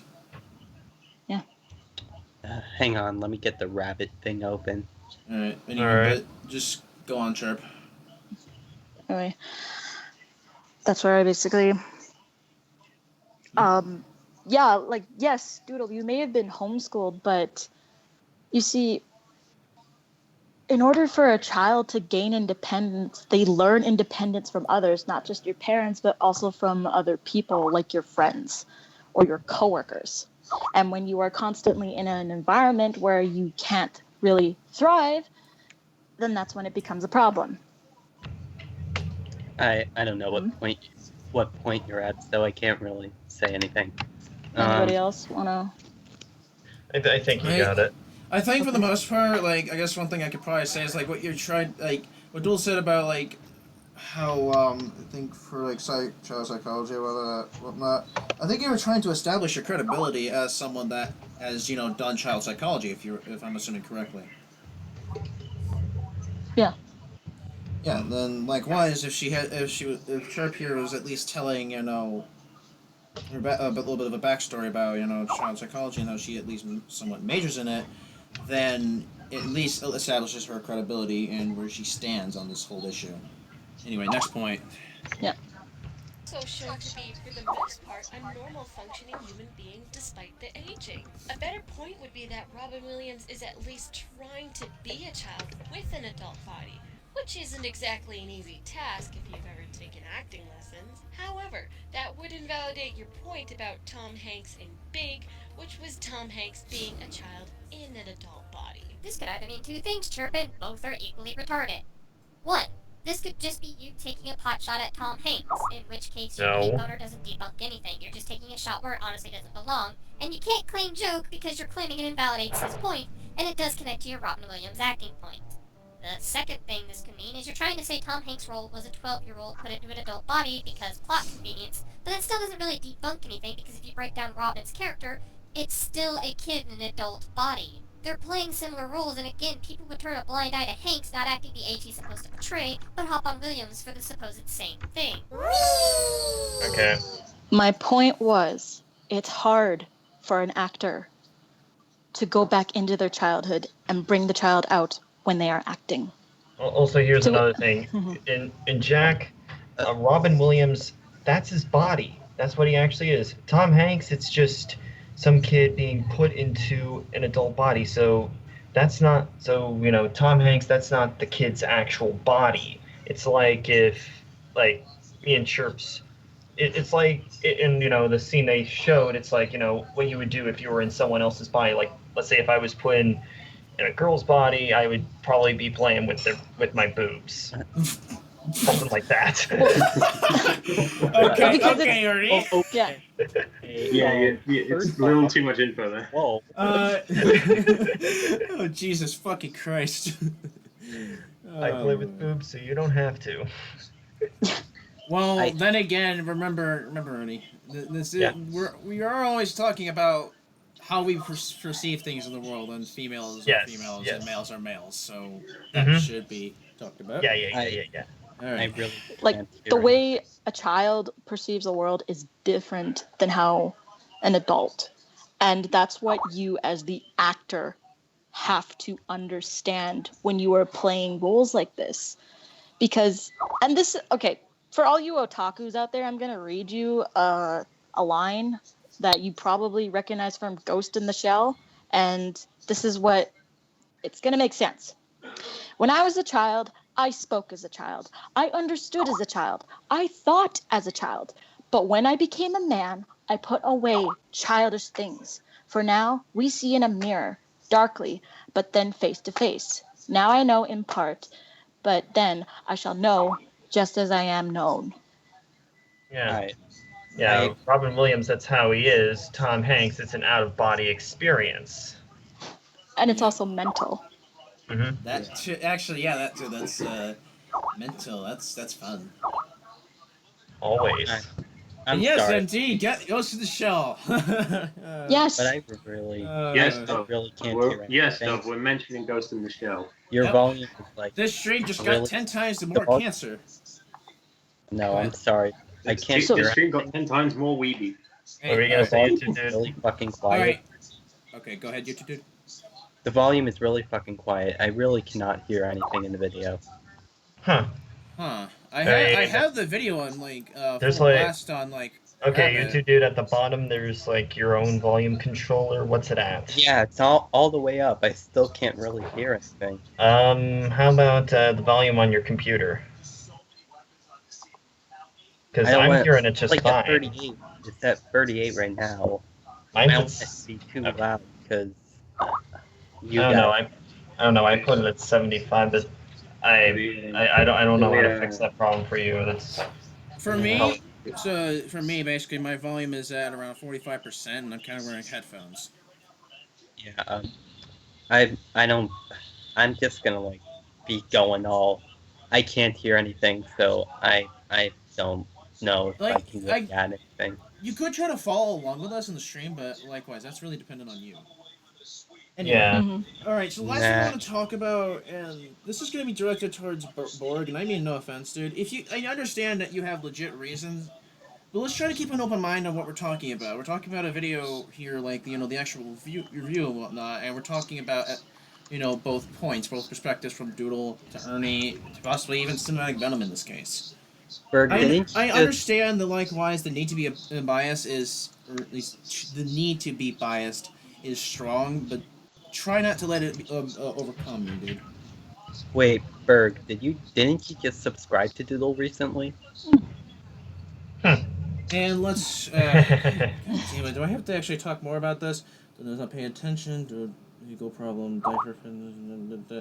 The third one, I'm not getting behind that. Nope. Not touching him with a 10-foot pole. Next point. This mother looks over old pictures of him while. Doodle has throw people under the bus. Does she always do this? Alright. Yeah. What does that have to do with what we're talking It's about? not really. It's not really something that has to do with video, though. Yeah. No, it doesn't. As much as there are people who would want to mention that, what we have to understand is that we're talking about a video. We're not really talking about what Doodle has done in particular in this case. Yeah. Basically, we're talking about the content. We're not talking about the actual person. I'm just gonna go now, so... Alright. Alright, YouTube Sorry. dude. Just you like I said, you can listen onto the stream and we'll talk about some of the points that if you want to bring up, if anything, okay? Alright. Fuck me. No, YouTube dude. I'm not. We're all not going to fuck you. Maybe later. Okay, should we get on with God this? damn it, Ernie! I never thought you'd be that much of a bisexual. By the way, hi Slayer and stuff. Let's continue. She's nostalgic, or is she just high as a kite? Hey! Okay, I'll give you that one. That was kind of stupid. I'll get you next time, critic. What? Was The Point in that! A joke. You acknowledge it could be. Moving on, since all you do is tell him his acting sucks, which I guess I don't blame you for, but it was quite clearly supposed to be a joke. That was a joke too. Good. Yes, so were we. Good lord. We were joking too. A joke I was like a joke. that. And now I really like how you get onto Ernie's case for inconsistency. Yes, here you are. We come full circle. It's amazing. It truly Yeah. is, but... The circle is glowing. Look, here's the thing. Here's the thing, though. If anyone with at least a partial sense of humor could look at that video, anyone could tell what Ernie and Chirp and Jem were basically doing was that was a joke. It was just Because, I mean, do we really have to explain? Because, I mean, I think when we were scripting it, we were like, oh my god, is Cinematic Venom really going to touch on incest? That's the whole... That's the next one. That's later on. Like, yeah. come on. And talk about irony for a minute. Likewise, whatever. Next point. If we have to spend at least around 30 seconds trying to explain why that was a joke, chances are that 30 seconds could turn into 2 hours. Right, yep. Let us continue then without having to brace ourselves for 2 hours worth of shit. Yeah, I ain't touching it. Really? At age 10? You know, I think it's common knowledge. Hold up. Okay, so some early sound in this case. Ernie's joke was also supposed to be refuting something. Doodle just pointed out it was poorly done. Okay. Yeah. That's what she was doing. Maybe she should present herself better. Ernie's joke A was bit also blank supposed there, my to be bud. repeating something. Did you point out that it was done poorly? Oh, but Adam, isn't humor subjective? You know, according to your logic. Oh, good lord. Jesus. We've already touched about the humor or subjective card. Let's just continue. Oh no, Fuck. that was Josh. Anyway, let's continue. Yep, and by the way, to Kyrex, I am using Skype currently. That cooties are generally extracted after the age of 7. Everybody knows this. Doug, were you ever picked on? I'm not necessarily condoning the use of cooties at 10 years old, but were you ever picked on? Because I was. So was I. And me. And me. So was I. In fact, I stabbed people with writing utensils because of it. What is you three's fucking point? Seriously, you guys get on him for interjecting without a point, only to go on and interject saying that you guys have been bullied in real life. What does this bring to the argument? I know bringing up hypocrisy has become a misdemeanor due to how often it's used, but honestly, you guys are being a pack of hypocrite brand cigarettes here. Kindly cut it the fuck out. And I can tell. At least these hypocrites don't go around short. stabbing people with utensils. The point was to kind of emphasize that cinematic venom pointing out bullying, we all get bullied. Yeah, that's... Bullying yeah. happens way more often than we would like to admit. Not to mention it was a quick gag. Right. And to go back on Adam's point for a minute to like, what he said earlier, he's like, I never even said that. Yeah, you did. We can go back into the chat. Oh yeah, here it is. Stairman Stars. Humor isn't subjective. What makes you laugh is subjective. So yeah, you did say that. Oh joy, we're gonna ignite some bullshit here. Yes, we will. Good lord. I guess that means I had to prepare my fucking grave. Moving on. Oh, you first have I literally never even kids said are that. nasty, kids are me. By the way, what the fuck was that, Echo? Sorry. Alright. Alright, Okay. go. Okay. I was picked on in my teen years for having bad dandruff. Kids find the most ridiculous things and use them to bully somebody for. It's just how kids work. It's not necessarily cooties, it's not like they're saying it to a random person. This is Jack, a grown man-child. They're just looking for excuses to bully him for, which is exactly what kids do, no matter the age. You know, you've got a good point.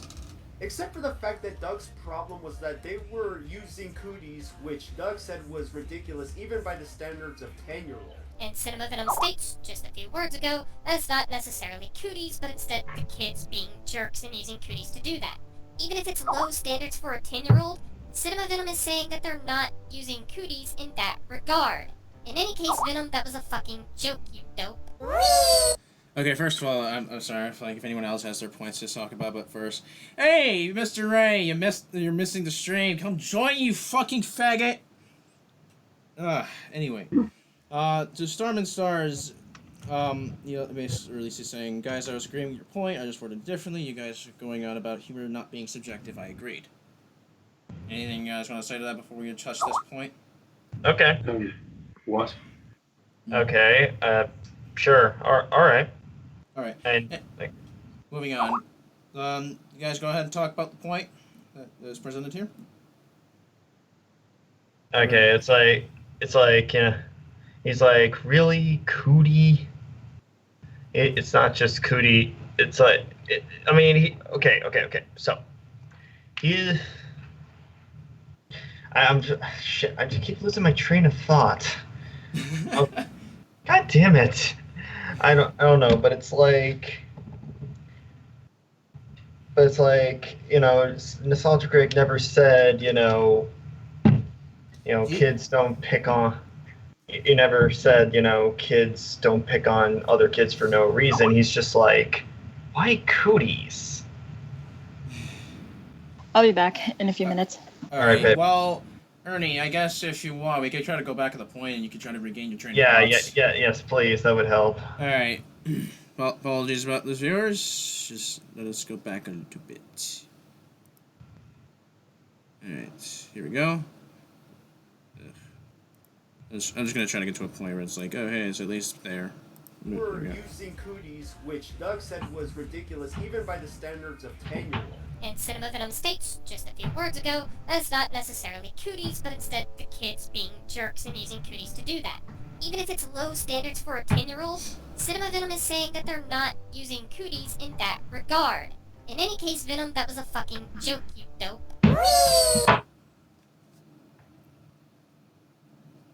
Go ahead.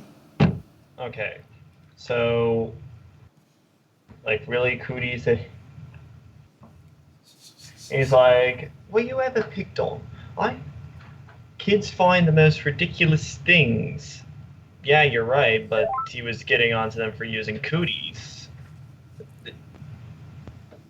He didn't say, that's not how kids work. Yo, Just this happened earlier than I was expecting it to. grab some titties there in the house. Alright, we finally got Mr. Ray in the house, motherfuckers. How long since the stream started? Let us count the time. I really don't know, actually. Holy fuck. I don't know. I think the thing that's just getting me is just how oddly worded this point is. Oh, we've been going on for like an hour and a half, Mr. A. God, who's here? Cause Okay, so currently, for you, basically, we have Chirp, Ernie, and Jorm. You're welcome. You're gonna say Ernie, or is that about it? I don't know. I think it's just how Doodle structured this is just what's throwing me off. I think that's why I keep I'm trying to. I think that's why I'm having a hard time thinking of just my counterpoint, just how oddly structured she put this, because it's like, okay, yeah, kids do get onto other kids for ridiculous things, but songs are great. It's like, why cooties? It's fun. Apparently. Also, by the way, yes, I know it's good to be doing commentaries, but I guess in this term, I'm just basically doing them live. Fun. you know, kind of like DLC TV, kind of. You know, the sad part is that this could be kind of like that. we're doing a Hug live commentary and whatnot, but I think it's just, for me, I have to make this the norm, because technically speaking, I'm not able to, make commentaries within, a certain time frame or so. I've done that, and I've tried doing that for videos. It's hard to do when you have everything collapsing around you, or when you have to deal with school when you're fucking exhausted. Kind of like me when I have to when I'm playing video games. Oh yeah. Speaking of video games, I was playing a lot of Marvel's Capcom 3 before I got back on here. Like, oh shit, this has started happening. Okay, anyway, for back to Adam, he's like, I think Doodle was going after Venom at that point. She structured that horribly. Yeah, I am gonna be honest. That's a point I'm gonna have to agree with, because it felt really structured poorly. Yeah, because I'm just thinking of what to say, and it's messing with me, because it's just what? Huh? Oh yeah, and before Doodle claims this is a smear campaign. Oh God! How long? I swear How long will Doodle come? Just watch this and just be pour with salt. I do need. Just okay. That's implying Doodle's even going to watch it. Is it just going to be self-destructing the mud hole inside the mud hole? Okay.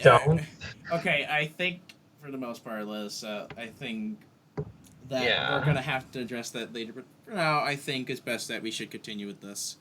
Yes. Yeah. By the way, part are we at? My brain is mush right now.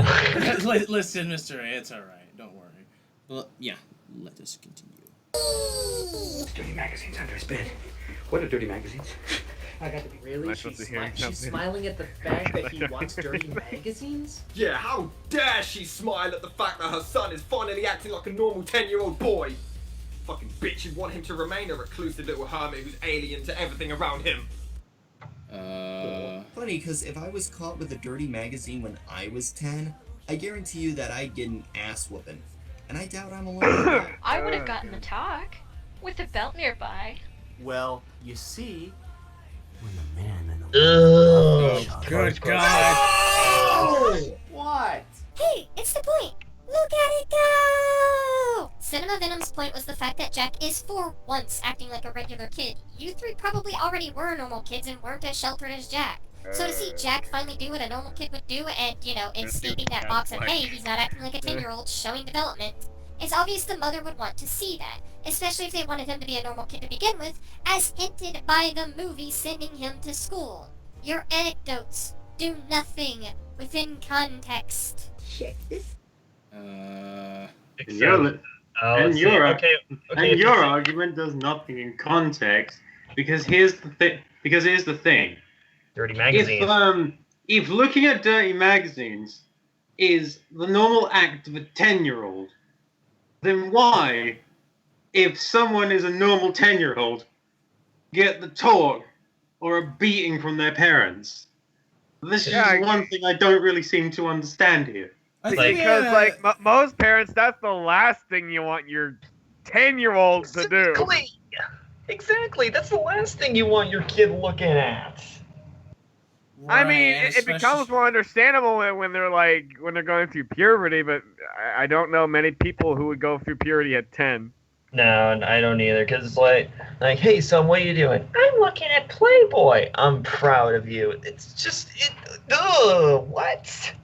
It's just some 10-year-olds shouldn't be doing. I mean, okay, if he was sneaking dirty magazines, that'd be one thing. But it's like the mom's for that.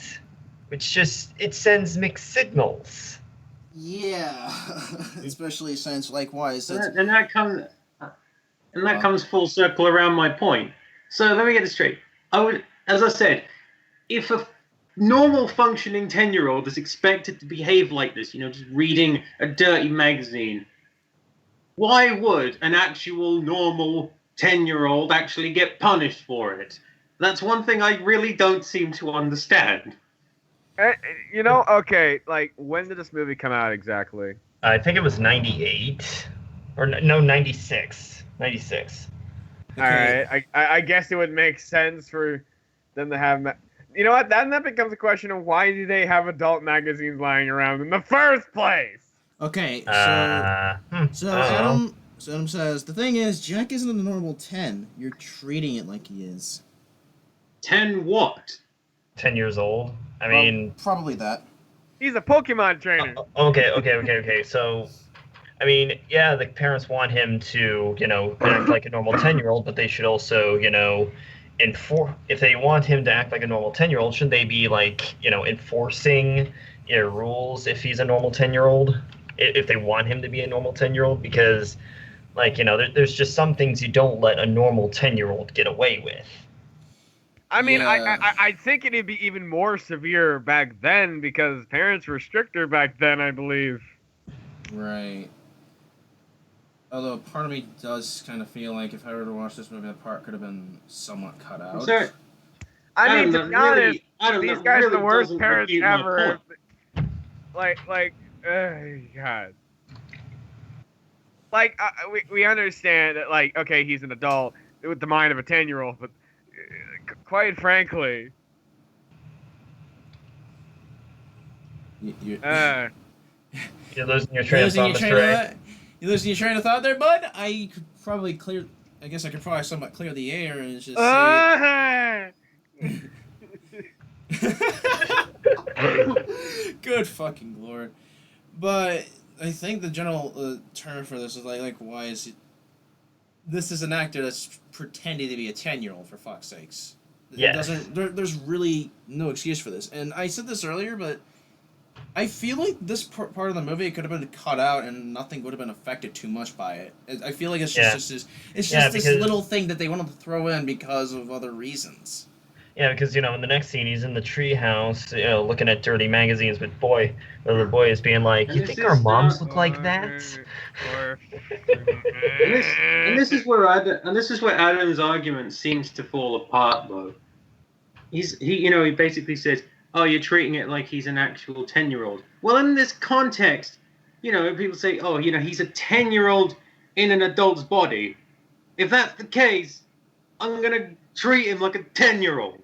I will need to say this. In the movie, it's said that, he's got, some kind of disease, although I can't remember the name of it, although I'll say this, it does age you up, but a 10-year-old wouldn't look anything like Robin Williams. Right. I'd say look it up yourself and look up, the patients that, do suffer from this. Because obviously, they exaggerate the aging process and how you look for, movie's sake, and because this is Robin Williams. Robin Williams was a huge star, in the 90s, and, even, after the 90s until his death, obviously. Yeah. No, at what point of the video are we at? Because I am desperately trying to catch up. We're at 17:48. Yep, 17 minutes, 48 seconds. And there's one last thing good. This is one last thing I want to just say for the record. For ladies, Unitai says, she'll get Ryan to attack you and catch you out of Bob Starmaker. First of all, I've actually started having conflicting thoughts about actually wanting to somewhat leave Bob at the same time. Probably want to stay, so that really is something, I don't know. And second, I don't really care if, for some reason that anyone would send someone after me, and in fact, it kind of really would be stupid, because it just means you can't fend for yourself. Likewise, I don't care who you are. I don't care if, you're, a friend, or if you're a subscriber of mine. I really do not care. I care about the fact that you're... equally! My good God. The point is that basically I care about the content that you put out. And likewise, when it has to be called up upon, I want to just simply do what I can to at least, help you want to get somewhat of a wink, wink, nudge, nudge to basically be better than what you are right now. That's kind of what I still do in terms of commentaries and whatnot. I don't do them because I want to be a snarky asshole. I do them because I care. And I know it's supposed to be a joke, but I still wanted to make this clear. It's just, I don't care who you are. I will still commentate on you regardless of your status. I don't care who you are, but I still care about you. Yes, I know. Yes, I know. Listen, you call that oxymoron all you want. I'm back. I'm just here for the sense of humor, ladies and gentlemen. Okay, so Slayer is also well, could you give examples as to why examples are examples to prove his own examples? Oh my God! Exampleception! Are you just a hypocrite? Examples on examples on examples. Shit. All I've got to say is, if you got one good example, that's good enough. Not always. Sort of. It really depends on the argument that you're talking about. If one example, I'll go with 2 at most. Yeah. 2 most. Yes, but maybe 3. How many examples do you need before you get a grocery list? True. The thing I'd say 2 or 3 examples is where you want to go if you're trying to make an argument. Because with one, it could be disregarded as an isolated example. Have too many, and it feels like you're dragging on the video. Mm-hmm. Right, and So I'd say if for some people who feel that 2 or 3 examples isn't enough, let's say 4 or 5. I guess. All right. I guess it depends on how long it takes to say what the example is. Yeah, I can get behind that. Because if all your examples are 2 to 5 word statements, then you could have them in rapid succession. It's weird. It is a very weird, complex situation. By the way, one last thing. Holy crap! 18 people, 19. Wow. Good Lord. You're famous! I wish. One of those people include me. Mark a comment and I'll be all set. Anyway, we've gone long enough. Let us continue. Let's go. Excuse me. Think our moms look like that? I did not just say that. Hey, sometimes, alright, we just wonder what our mum looks like in the shower. Stop! Stop! We've heard enough. Jim, I know your little history with clopping and stuff similar to that, but Venom here is once again joking. And of course, boys looking at naked women is still That's exactly what we were doing. We were joking. I know incest that's is the not thing. It's didn't you maybe look into the possibility that Jem was joking as well? I mean, I could argue as well that it was rather poorly executed. But come on, even someone as autistic as me could pick up on that social cue. Yeah. And I'm pretty autistic. I mean, you can tell when something's supposed to be a joke, but yeah, there's a time when it's too far. Supposed to be a joke, but it kind of fell flat. It fell flat like space. This one was flat as Paper Mario. This one was please don't put images in my head. It's me, Paper Mario. Stop. Oh, that's nasty. No, you mean. Oh, that's nasty. Okay. You guys have anything else to say, or are we gonna keep joking like motherfuckers all day? Let's keep going. Yep. I think we're almost done with this. Jesus fuck. We've got like 9 minutes. Actual girls come around. Ew, Alright, we ready to continue? Ew, because that's Or how are we already boys continuing? are. You just explained to Coppola how boys act, but here you don't seem to understand boys yourself. Boys look at tits and feel hormonal at this age, but don't want to admit they like girls yet, so they make fun of them all the time to hide it. It's what boys do. Okay, so Doug Walker was never bullied, and Doug Walker was never a boy. Interesting. I think I also found another reason why you decided to make this. This is all out of spite. Where in this interjection does Cinema Venom show spite? He was simply pointing out a contradiction with how Doug was acting. Now, yes, he's being stupid and not knowing that that was a joke, as you'll go on to explain, but how here does it show spite? That just came out of the blue. Did you eat this yet? I do need to say this about Cinematic Venom's acting. You know, he said, "Oh, I'm playing a character," when it's like, I've seen his other videos and like even his live stream where he's supposed to be himself, and also Twitter discussion. Anyone could watch. Anyone could watch his live stream, and like he pretty much acts identically. Yeah, you're saying I'm playing an exaggerated version of myself. No, you're not. All right, but I mean, honestly, that's just an excuse to act like a jerk face and it's just a character. No, it's not. At least change. You can tell when somebody is doing it for an act because they will be overly exaggerated. Right. Okay, that's well, it really depends on the person if they do this, because likewise, do remember that sometimes someone is going to be a bit vague about like, oh hey, I want to be an exaggeration of a joke, Like, yeah. It's how someone like say it would be, I don't know, like. I mean, I've seen this. People do that with like using hyperbole or a lot of sarcasm, but it's like there's not really any of that with him. At least from what I've seen from his stuff. If his interacting what I with will him. say is that if there is any attempt at sarcasm, believe me, as someone who puts on a sarcastic persona, and I know people in the chat are just gonna say, oh well, that's anecdotal evidence. Well, it actually helps me come to the conclusion, and I can tell he does sarcasm really poorly. Okay. Yeah. Alright, so by the way, see you later, Slayer. No, Donuts. We'll probably miss you anyway, but whatever. And a couple other stuff. I just wanted to address something for Kirame here. Like, I'm not gonna just be like, oh hey, I disagree with the notion. He's like, I actually found Cinematic Venom's joke funny, to be honest, and that's Okay. all right. All right. It's I mean, okay. we're not saying you shouldn't think it's funny. If you do, okay, fine. Humor is subjective. We cannot take that away from you.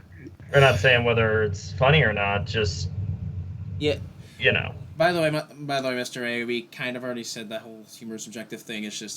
It's more so how someone would perceive like the joke, really. Yeah, do you mind if we get on with it? Yeah, and whether or not if they act upon it. Yeah. Sorry about it right now.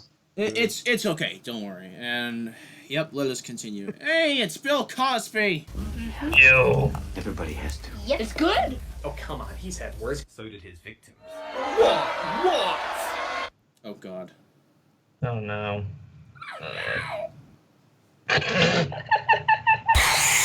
What? I thought it was funny. Is it just me, or am I the only one annoyed by like someone makes a statement, there's a crowd booing, it's like the person responds, "What? Oh no! Oh what?"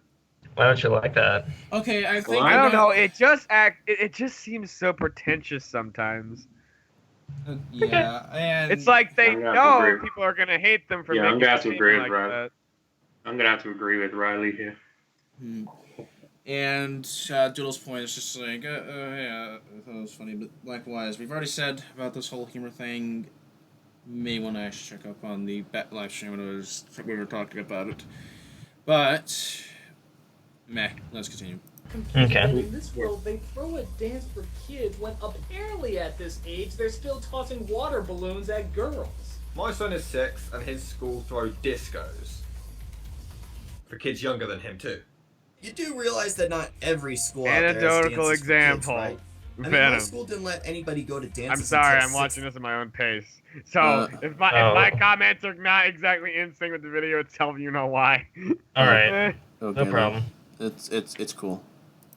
Right, Okay. even then, they only let the 6th graders go to the last dance of the school year in May. It just feels like you're nitpicking But at this point. you If know we're the whole talking thing about little like kids having the dances. school dance Oh my god, thing. sure, Ernie. Can I just say like Ernie's point here was like really dumb. Yeah, it kind of was. Yeah. Yeah. Yeah, but I mean, okay, all you could really need to say was, like, based on trends, grade schools did not typically have dances, as they were not mature enough to, well, most kids were not mature enough to take part in that. I think. yeah. I think the big point really is that when Cinematic Venom was talking about my my son had discos or at least thrown and whatnot, wasn't like why is that he basically is talking about the president and whatnot, and it that's where it makes the difference. He's talking about it in his current time while we're basically we're talking about the point and Jack and whatnot, and we're talking about the freaking different. 80s/90s here. Late 90s. Right. We're talking about the late 90s here. Yeah, like there's only been like almost 2 decades since then, but a lot can happen in 2 freaking decades. That is true. Yeah, it's true. So let's carry on with what. Let's carry on. Let's listen to what the Carry on, my Squidward son. Let's go. Yeah, let's do it. Let's do It's it. a bad sign when the guy with the worst history out of the three of you haven't had as many shit points as you two. Chirp. If Cinema Venom is nitpicking about school dances, then so is the Nostalgia Critic, because the Nostalgia Critic is bringing up a point against the school dance in his review being unrealistic. Ernie, just because not every school does that doesn't mean no school does. Cinema Venom bringing this up is trying to imply that it's not as far-fetched as Doug makes it out to be. Can you two just calm down and listen to the guy speak? We're gonna go back. Ironic. That tone was unbelievably spiteful. I'm just throwing that out there. It was. Yeah. I can just feel. I could just feel the salt leaking from that. Like, Ernie's point may have not been good, but Jesus Christ. Did you really have to get Ernie's. unbelievably angry? Yeah, I will say Ernie's point was flawed as hell, but holy. It's like calm your non-existent tits, Doodle. God. When ironically, I just don't get it. Like, people don't like it when, oh, you take this point too seriously, so don't get angry, but then turn around and do it. That really doesn't do anybody justice. I like to see people try and Don't get out triggered at this like, point. Holy Get triggered fucking immediately afterwards. shit. It's like Doodle normally comes off when she's lecturing her target. Comes off what? Her high horse? If Doodle has to go around sounding like she's lecturing their targets, then chances are they're not going to want to listen to her. Just saying. It's more so of like it's more so like an example where it's like an angry teacher tells you to stop doing throwing paper airplanes across the room, and basically does it in such an angry tone, just like you want to actually spite her further. Don't throw paper airplanes. Throw paper airplanes. Yeah, it's kind of like that, and it really yeah. At that moment when Doodle takes on that lecturing tone, I just felt the urge to say, "Fuck off! Don't tell me what to do." Right. And all right, but anyway, I guess nothing else to contribute here other than that. No, not really. Yeah, let's go. Let's carry on, my wayward son. Before you started school. Oh God. You know what's coming up, Richard. Oh No! No! Dude, you're being offered not to go to school. Take advantage of it. Yeah, forget all those friends you made and bonded with in that pointless scene after being locked away for 10 years. Take advantage of none of that. It's called character development. I mean, your average kid, even with lots of friends in school, would be excited not to have to go to school. You know what? Fuck this shit. Sure, yeah, character development. He's aware of that, but we'll get to that later. For now, though, what Venom brings up is a sign of development on Jack's part because he made so many friends and doesn't want to go back to the way things were. And speaking of which, Jim, Buddy, amigo, what point are you trying to bring up? The fact that he's 10, he shouldn't want to go back to school? Hello? Earthed person who obviously doesn't pay attention to any movie plots. Jack was sheltered all of his life. He finally gets out, gets to be a kid, only to have his mom tell him that they're going back to before he was a normal kid. Would you want to go back to being sheltered after being allowed to spread your wings? Fine, that's you. Jack doesn't want to be trapped, obviously. I'm not gonna... Okay, I literally just felt like she just strengthened my point. Didn't really debunk it, but strengthened it. The whole point of character development. Right, Wait, and... wait, it wasn't... What? I'm sorry. You made a point about character development during that time, because I guess I must have missed it or something. I don't know. All I said was, it's character development. That's it. And then okay. Jem added on, and then it felt like Doodle added on. Alright, so... And this is all ignoring that Nostalgia Critic statement was a joke. He was clearly joking. How did he... Doodle didn't know this. You guys didn't know this. Venom didn't know this. Ah! Interception! It's Exception. like, I knew this, and I'm pretty damn autistic. Well, do you guys care to... you know... Okay, so before we play this, let me just say something for the record. A big point is about to come up, and I'm going to try to keep my top cool for this, but do not, expect basically when I do blow the top, because, oh fucking boy, we are approaching this part. And I'm not trying to be angry right now, but, oh good god. It's okay. Let us continue. The next 20 minutes has no purpose whatsoever. He accidentally gets in a fight with Willem Dafoe, gets sent to jail, Drescher bails him out, and he stays away from public school. The hell was the point of all that? Yeah, let's try this again. Let's try, I think you should stay away from public school, and now he stays away from public school. All the bar, Drescher, Green Goblin, it's not needed. Are you kidding me? Doug, you are a filmmaker, okay? You made, in my opinion, an incredibly well-written and creative movie to boldly flee. And you missed a huge fucking character transformation. Like, those 20 minutes were a vital part of the story, and you completely missed the point of them. You even fucking admit it and show the damn clips. Jack wants to go to school to see his friends, his mum refuses, he then runs out, goes to a bar, gets into a fist fight, and then becomes afraid and doesn't want to go to school to see his friends. Can you seriously not see that huge fucking character transformation? It's a vital part of the story. Can you seriously not see the 180 that Jack's character just made?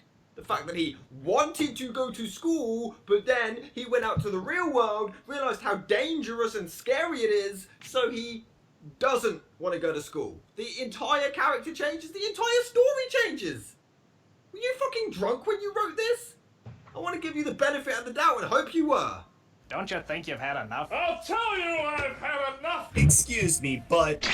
Hey Ernie, sorry to interrupt, but I'm gonna have to take from you. Richard, what are you doing here?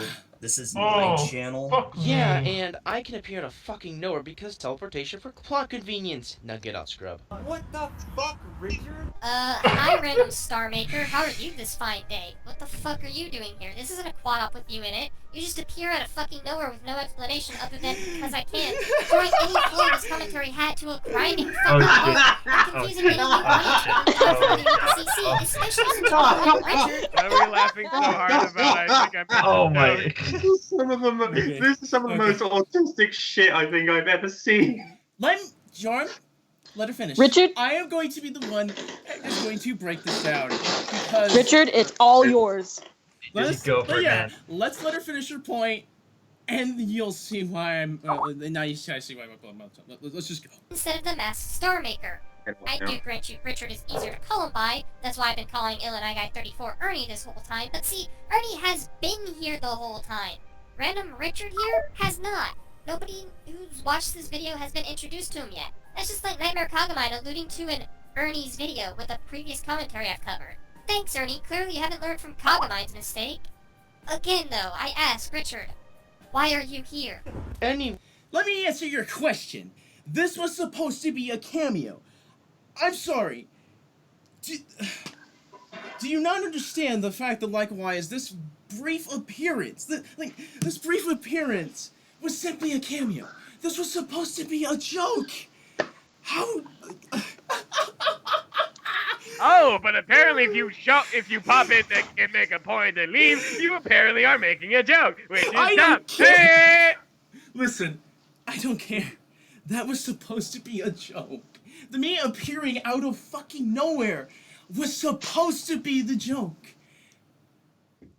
I'm sorry. Also, I also need to say this. Like she said, she brought up Nightmare Kagami's face. I know which one. Well, I'm gonna say this for the record.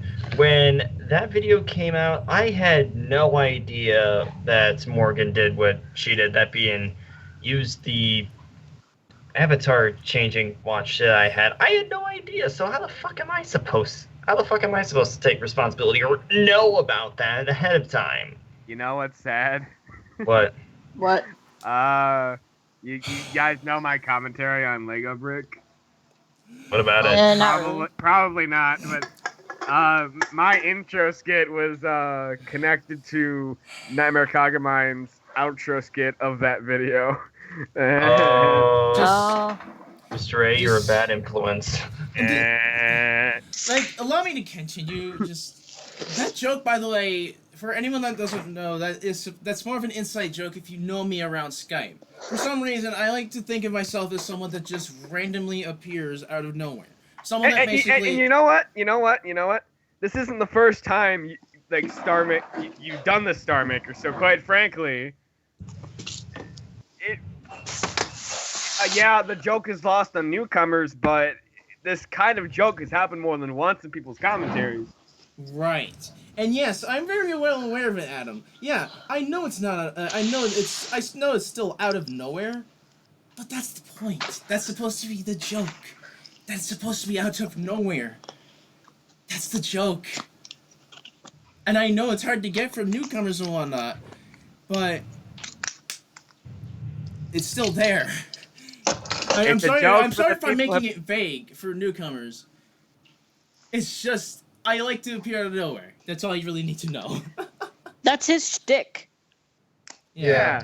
Like, if anyone knows Star, like, I will admit that maybe you shouldn't refer to him as Richard because. Yeah. That was, probably say. Aside from that, I feel like the joke worked. Yeah. And I know it brought the okay, so hold on. It still makes the patient go to a grinding halt, and how do you expect her to know an inside joke? Oh, good lord. Yes, I know, the inside joke and whatnot, but she has talked to me on Skype before. On Discord, for that matter. I know it's a hard thing to understand an inside joke, but it's kind of not hard to see that basically on that person really kind of feels like a phantom, really. Even before Doodle became part of the CC, like Starmaker was known for showing up in people's videos as like cameos randomly. Yeah, that's been a thing with him. I mean, and this argument can go further back to how do you differentiate from each other? Like, how do actors differentiate from each other? From their humor to their dramatic, like the way they deliver their lines to, to their facial features and whatnot. Like, we all have different ways of doing things. We all want to be unique. This is Richard's way of being unique. Hi, Youngblood. Holy shit! Hobbs is in the chat.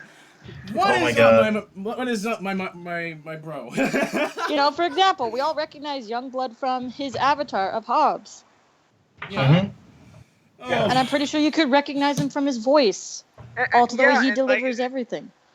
And it's like, especially the fact like Chirp Rocks, a fairly new commentator, is able to recognize him. So yeah. All right. So I think Ernie and Chirp, you guys are probably gonna have to get the next point from her here, because let me be as honest here. The point I'm about to make, I know it's flawed. I know it is. Yes. It is garbage. But I think you guys are able to at least, I don't know. Let's just continue. Let's let this be sort of like a little bit of a surprise. Wait, isn't Yeah. school part of the real world as well? I mean, how going to a bar full of Let's go. adults influences decision to stay in grade school full of children? Is it funny that Cinematic Venom and Nostalgia Critic missed a plot hole as big as this one? Actually, you know what? Before we continue, I want to address Starmaker's point. Sorry, Starman. Sorry, Star's point. Too many stars. Okay. So, Starman. What's the excuse for, like, movies and TV shows who also have inside jokes? Does that joke suddenly become unfunny? Never said that. I think if you're doing unpublicized television where only the staff knows the inside joke and it still can be considered funny, then what's the difference if it's done in, like, some random YouTube video? Yeah. It's dumb. Like, double standard much. Yeah. Oh, good lord. Alright, but yeah. Nope. And now back to whatever the fuck you guys are doing, because teleportation and you guys are probably gonna fuck. I'm sorry, what? Anyway, bye. Not so fast, Richard. This is not a plot hole in of itself, because school is a strictly moderated learning environment. A bar is not. Jack learns what's out there in the real world, outside of school, and learns that it's a fucked up place, gets sent to prison, being the first time we hear anything about punishment in this movie, and learns to be afraid of the real world, thus no longer wanting to be a part of it. And that's not mentioning the fact that this misses the point of argument entirely, being that Doug was saying that the whole few minutes could be taken out of the movie and nothing would be missed. Where Venom is saying no, because this is character development, something that Chirp jumped the gun on it scene. Go ahead. All yours.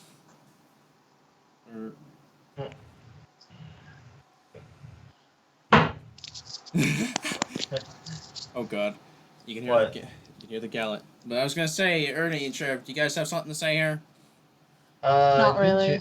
You said you had something to say, didn't you?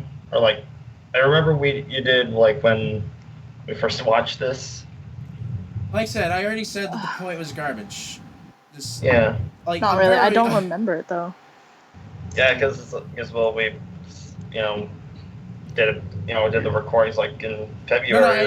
I don't mean. I mean my point. Do you remember that? I was saying. I mean, kind of. Yeah. School is a moderated environment, but. Did it have to do with, like, school being Wait a minute. Wait. interaction and Wait a socialization? minute. What the frick does school being a moderated environment have anything to do with the character's development? It really depends on the. I guess you could say it depends on the place, and I guess I should say that a bar is also moderated, but lightly. The bartender has to also keeping all the people in check and whatnot, like making sure at the very least it doesn't get destructive in it. Same, like, you can also say the same thing with school and whatnot, but in a more stricter sort of case. Mm-hmm. And yes, I just God damn it. I'm just making points like that depends on how it's done. You're being really vague. Again, I can understand that, like, why as newcomers, like, Ernie could have just called me Starmaker or Starmaker, it really would be done. But it is still it's still more of an inside joke, I guess, and I understand it's vague and whatnot for newcomers. But let's be real here. Like, you can't keep, like, there are just some points where you just can't keeping in mind the newcomers to your videos, because, like, you'd never be able to do anything across videos because people would need the context. Yeah. It's a vicious cycle of you always have to go back to the status quo, or else newcomers are not going to get it. Like, you just can't do that sometimes. Like, yeah. Some people just can't do that. Right. Exactly. Tell something over the course of numerous episodes or videos. Okay. I mean, given in TV, they have recaps for that purpose, but. I know, Ryan, but likewise, I was just wanted to address Adam, and I understand we're being a bit too long with this. I am very well aware of this. But yeah, we're moving on. And last thing for Lyron, because meh. Oh yeah, Derby Ren's here too. Okay, fine. Yeah. You know, just Ernie, yours is Makoto. Chirp at yours from Makasa from Attack on Titan. Logical Reaper is the Logical Reaper, and Mr. A is Mr. A.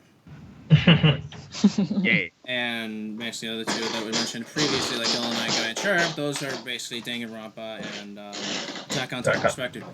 I think we have really gone long on to this. All right, let's so keep I moving. apologize to the viewers about this. Let us continue.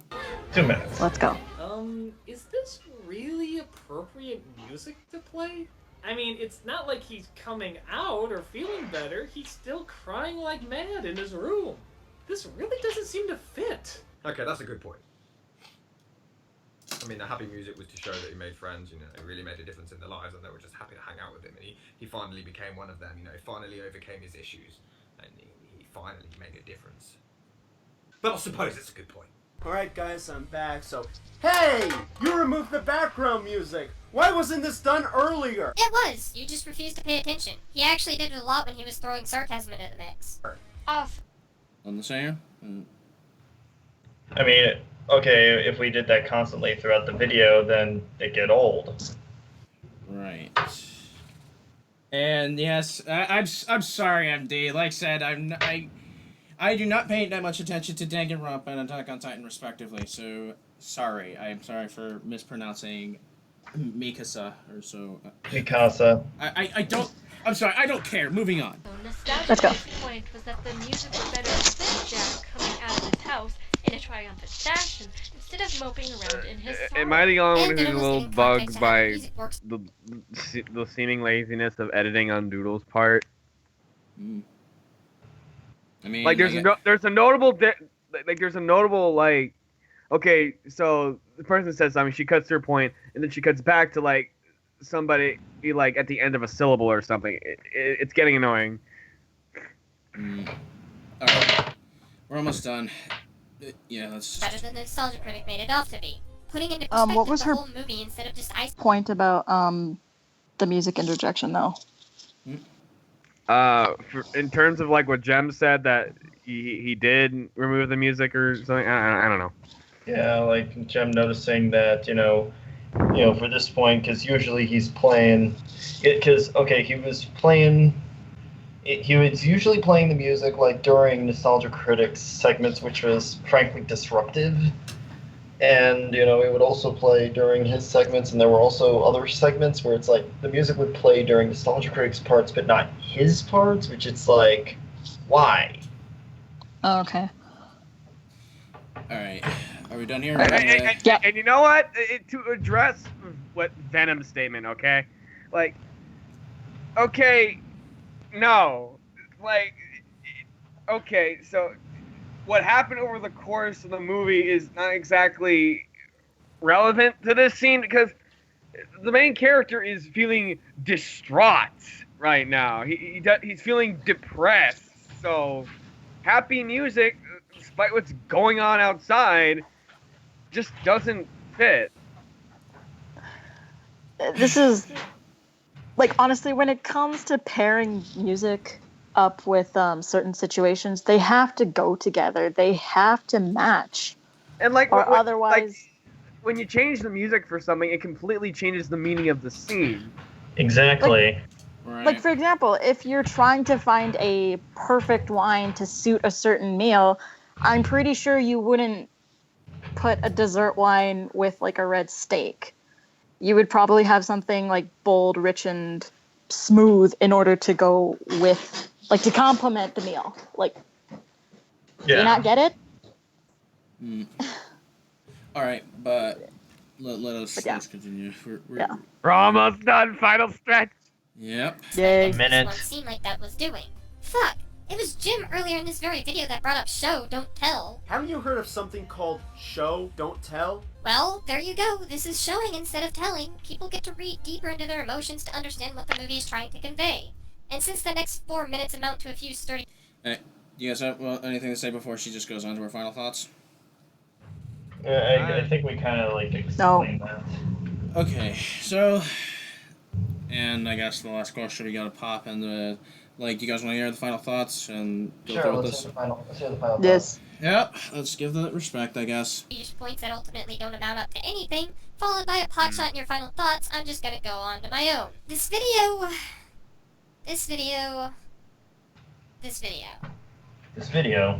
it was a mess, alright? From you three's constant inability to listen to what Cinema Venom was even saying, to taking his jokes seriously, to even sometimes making up arguments to debunk, while using anecdotal evidence that ultimately backfires because it pertains to none of the arguments Venom was even making.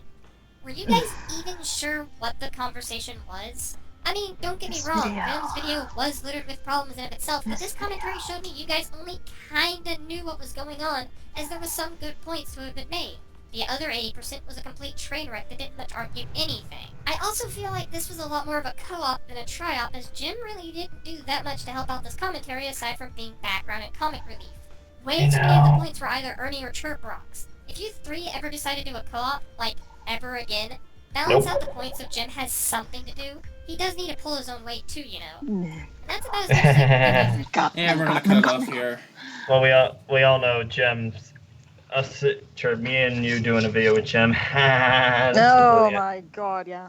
Yeah, never. You know, here's the thing. I wouldn't wish that kind of pain on anyone. Except for Gem. You know, I would. Gem working with himself. That's not a bad idea, actually. But given the circumstances, he would only work on other stuff besides the obvious videos and whatnot. Yeah. Okay, go back to review the stream. Yay! And with that, we finally close out on the video, and holy shit.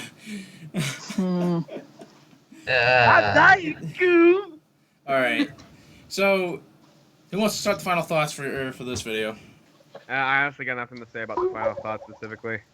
Doesn't real. I mean, yeah, it gives out the problems, but it doesn't really give solutions, which would help. Again. I mean, yeah, you know, take more time to. Yes, that's everyone needs more time to do stuff, but it's like no shit. Yeah. Yeah, I don't know. I just feel like there could have been a little more than just say, take more time to analyze something. Mm-hmm. Right. And when it comes to the nature of commentaries, I've definitely learned you really need to understand the context of, especially when you're doing multi-degrees. You really need to understand the context of everything, because there was a couple times Mr. A pointed out a couple things like, oh, wow, I didn't notice that. Maybe I should have watched the Nostalgia Critic a couple more times, Yeah. Why did I say that? Well, I don't know, it was like, further back, you were like, oh my god, you guys, you didn't get it. Nostalgia Critic was joking. Cinematic Venom didn't get it. You guys didn't get it. Doodle didn't get it. Okay. Yeah. Yeah. So it's like, oh, okay. Okay. And I'm not saying that the tri-op should not have been covered, but I am saying if you really want to help somebody, and if you really want to see them improve, you can do that. There is a way to do that. But if you are doing commentaries or misusing your platform as a way to be spiteful, then that doesn't look good on everybody. That doesn't look good on you, and that it teaches the whole entire viewers what they're watching bad habits. And believe us, we can definitely tell there was some, at least something that sounded like spite. Like you may have not intended to sound like spite, but quite frankly, it sounded spiteful. Right. I'm fucking dying, Scoob. That's right, Becky. Oh, hello, Mega Dope. Well, nice fancy meeting you here, Herpaderner. Yeah. Yeah, so that's your question, Mega Dope. We were just finished adding our death God damn it! Their signatures, whatever. I think I can say one thing though. What? I guarantee you the stream would have been at least an hour long. If I had been here from the beginning. Redden's asking how is she being spiteful, or what does she have against you to be spiteful about? Well, it was just from like the overall tone in her like, especially established at the beginning, all right, sit down, and, you could say it was part of her character, but, like, it's not really shown in her other videos, and what she would have against me, that is a good question. I don't know what it would be. I mean, hasn't she covered you before? No, this is the only time. Huh. Yep. The only time where basically she covered Ernie, Chirp, and Gem, all in a single bucket. I think I remember someone brought up her commentary on Berg and said that she exhibited the same kind of behavior that was in this video. So it's like, and just from what I've heard, apparently when she's spiteful, there's, no, I'm she not. She talks like this. I'm not. No, I'm not gonna open up that can of worms because it's just. Remember when she plant? Yeah, I did. I mean, and all of And I'm not gonna open up that can of worms. The aftermath of this video, especially, that's what really bugs me. And okay, Ernie earned up to his mistake. I earned up to my mistake. But when you guys go and say, "Oh, we're pinning all the blame on Jem," it's like, that's not a good idea. Because it's like, okay, even though I said, Jem did a bunch of, things, it's like, at the end of the day, at the end of all of it, I still say, it should have been assigned to me to stop what I'm doing and stop this thing from being made. But that's what you did, right? Well, no. But that's all what right. Are you done with your train of thought? Because I wanted to address what MDXR said. Okay, what MDXR said about, like, can we just get out of the mentality of, like, planning to make commentaries on people before their videos are even out? Like, seriously, this needs to stop. It's really toxic. It's a really toxic mentality to have, because that implies you expect it to be bad. Yeah. Okay. I mean, for some people there might be a reason to believe that, but to expect it being bad enough to do a video on, people really need to get out of that mentality. Because, like, I can swear, like, wasn't this something like the alt CC pointed out, like, hive mind or something like that? Yes. Yeah. And I think, really, like, here's the thing. How do I put this? If you know that someone's making a video and whatnot, help them.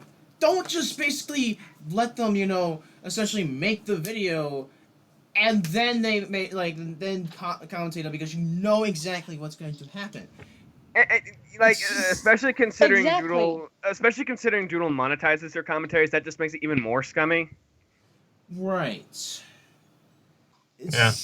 Like, really, there's a whole lot of things that you can do in order to prevent this, and a lot of it kind of boils down to script sharing. I'm not saying we should totally abolish script sharing, but if there are some people you don't feel comfortable sharing your scripts with, and like, once they see it and they're too lazy to go find commentary material, and if they go, "Oh, free commentary material," boom, or when you announce it on Twitter, you don't have to provide them the platform. Make it harder for them to make commentary material out of you. Yeah. Okay? Yeah.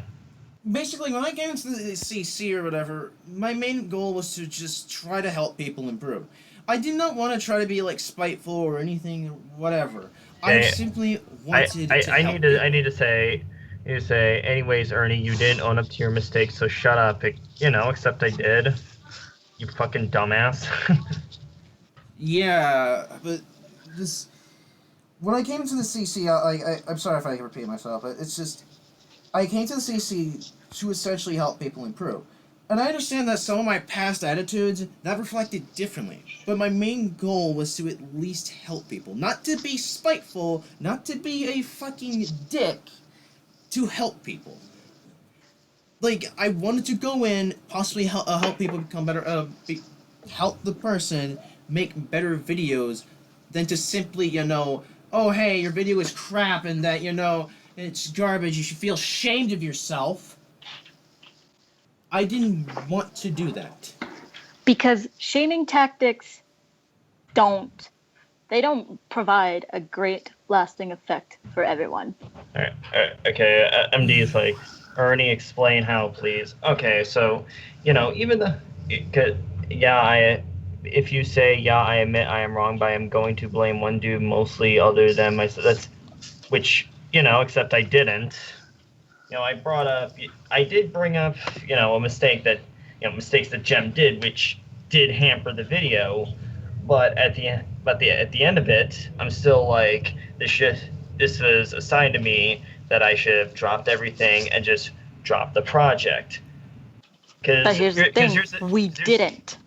We didn't. And also, you gotta also remember, this was a try-op, meaning there's 3 people involved. And yes, one person can cause more problems than another. That's, why do you think sometimes, there's group commentaries, but they fall through? It's probably because of like 1 or 2 people that, either don't have the time or they cause too much trouble. It could be a number of things. Right, and let's be honest about this entire thing. We were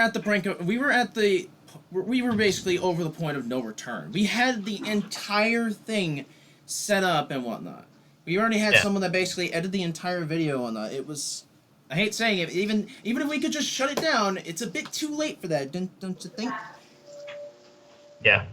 And I know that doesn't sound like a good excuse, but if you were making a video and basically you realize, oh hey, there's a point that or at least there's several points here that you could have fixed up, would you want to shut it down, or at least when basically you send it to someone else that basically had the fucking thing edited? Yeah, okay, in every single part you mentioned how Jem fucked it up, you owed up to what you did, yeah, but you still went on about Jem 70% of the time. Well, because he was he responsible for a majority of the problems with the video. This is not that hard to figure. Like, okay, all the problems with the video, they didn't share equally. That was Adam's point. Going back to an earlier point, couldn't it be argued that the entire comment itself pointed out where you went wrong, and that of itself points what you needed to work on? But here's the thing. You wouldn't care about it. The point is, if you really wanted to own up to your mistake, you wouldn't care about others and only care about yourself. What if people? No, I'm actually gonna hop off early because I gotta get dinner now. Before I leave, though, I just want to say one thing. What? Has come him All right. Yeah. That's not what I said. Okay. I was reading. How is Ernie being deceptive? Please explain, Ernie, Megadupe. what are you going on? Redden, I'm going on to what Megadupe is saying. Sorry, Redden. Just like there's just so there's only. Yeah, I'm not arguing with Redden. I'm arguing with Megadupe because there's just like so much just flying at once. Okay. I'm being deceptive. The point is, if you wanted to own up to your mistake, you wouldn't care about others and only care about yourself. But here's the thing, Megadupe. Ernie he disowned that try-up. He made a follow-up, and he even explained all the things that had happened. Now, if we really, really need to explain Jem's background further, go see Borg's rant on the guy. Or better yet, we can get into a call with you, Megadupe, and we can explain to you everything that had happened from January until now that involves Gem 99. All right? He's being deceptive that he wants to try to show people that he's owning up to his mistake, yet he's going to put the blame mostly on one dude. Oh my fuck. We can set up a call, Megadupe. Like, it's totally not impossible. Yeah, should we just add him right now? Because yeah, well, you know what? I'm really tempted to. So I understand that the commentary is over, but we're gonna at the very least answer some. He's at a party right now. Okay. No, get into a party. No, get it, Megadupe, get in here. No, he's in a he's in a party. He needs to finish doing that. Let him finish that. We'll do it later. Okay. All right. Like we'll do this outside of it. We don't want this to. All right. All right. We'll do that later then. Yeah. So just remember that. Megadude, if you want, go ahead though. Like later on, whenever you want to discuss this further, talk to me. I'll get Ernie and Chirp, and we'll set it up. Exactly. Indeed. Because in all honesty, when you guys are saying that we should not look, I get it. We shouldn't be putting blame on all on one person. But here's the thing about Gem 99.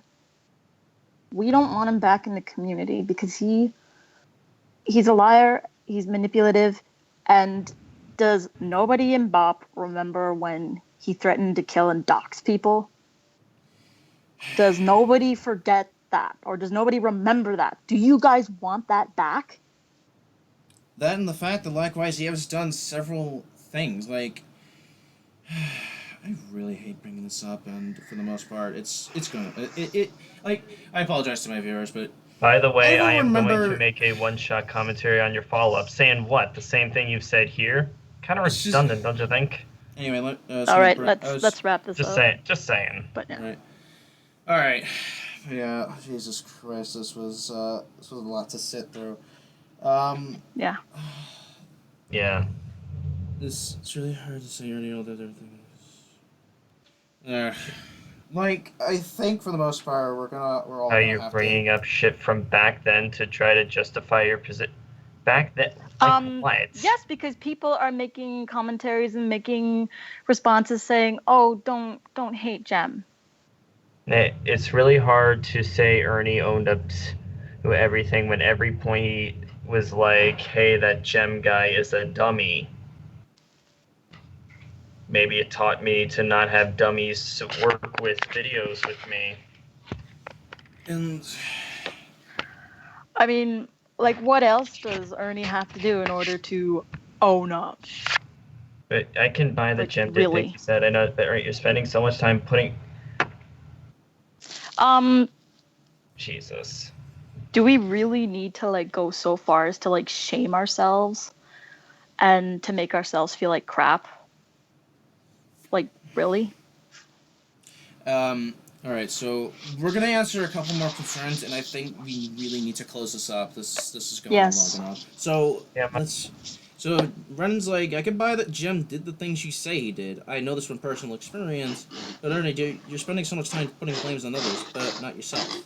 Why? Hold on. I've got a call.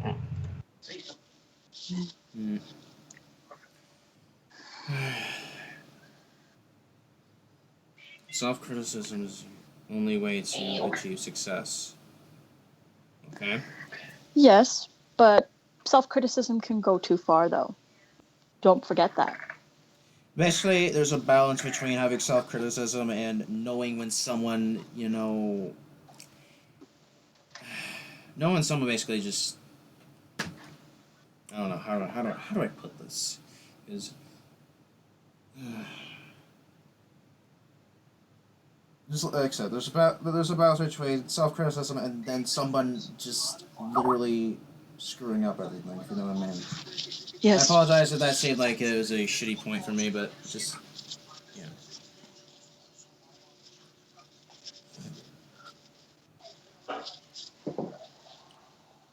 You sure, Megaduke?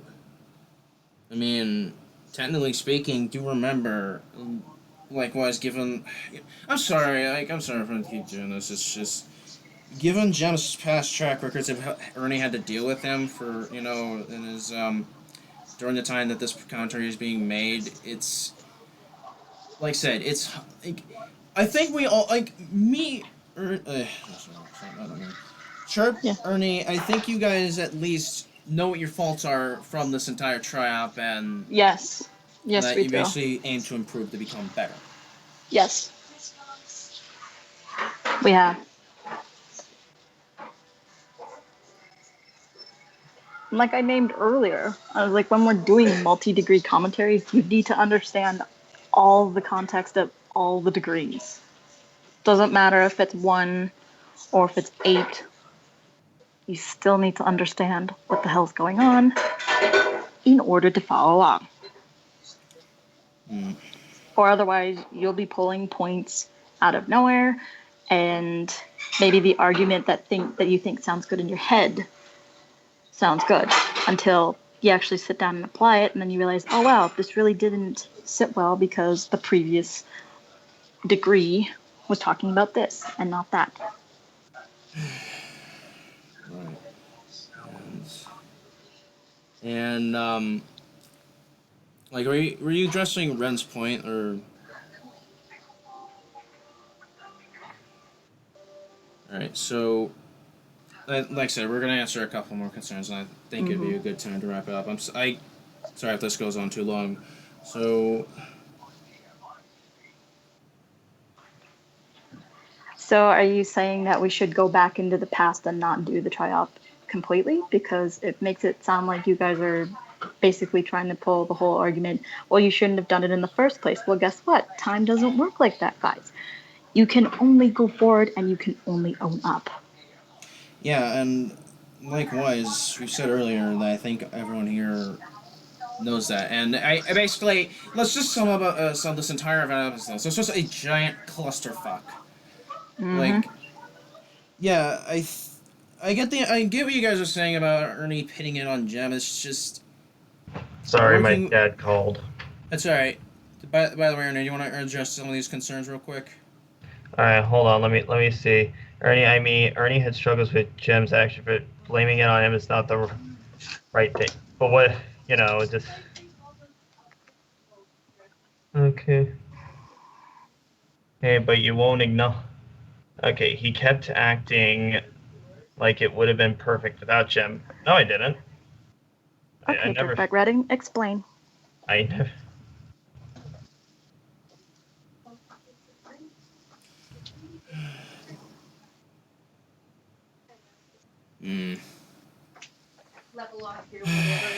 I'm just only gonna say this though. It's just I wanted to at least give Ernie a chirp on the ground that they really kind of needed from this, and that and the fact that there were points in Doodle's video that weren't really good, and it would have been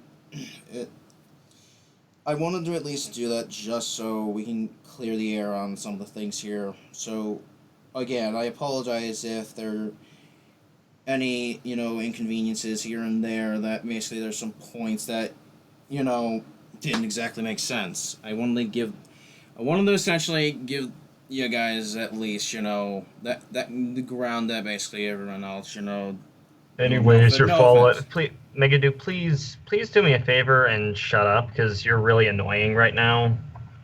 Cause you're trying. It just feels like you're trying to guilt me into saying something I don't want to. I'm just saying. All right, but I think that's really it. Jesus Christ. Yeah. Again, let's wrap up. I think this entire stream is, like I said, a giant clusterfuck along with everything. So It is. All right, you guys want to go ahead and close out? Yes.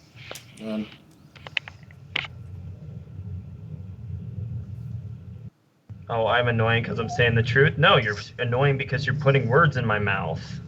Megadupe, have you ever stopped to think that you were wrong? Could you please entertain that idea? All right, Please. enough.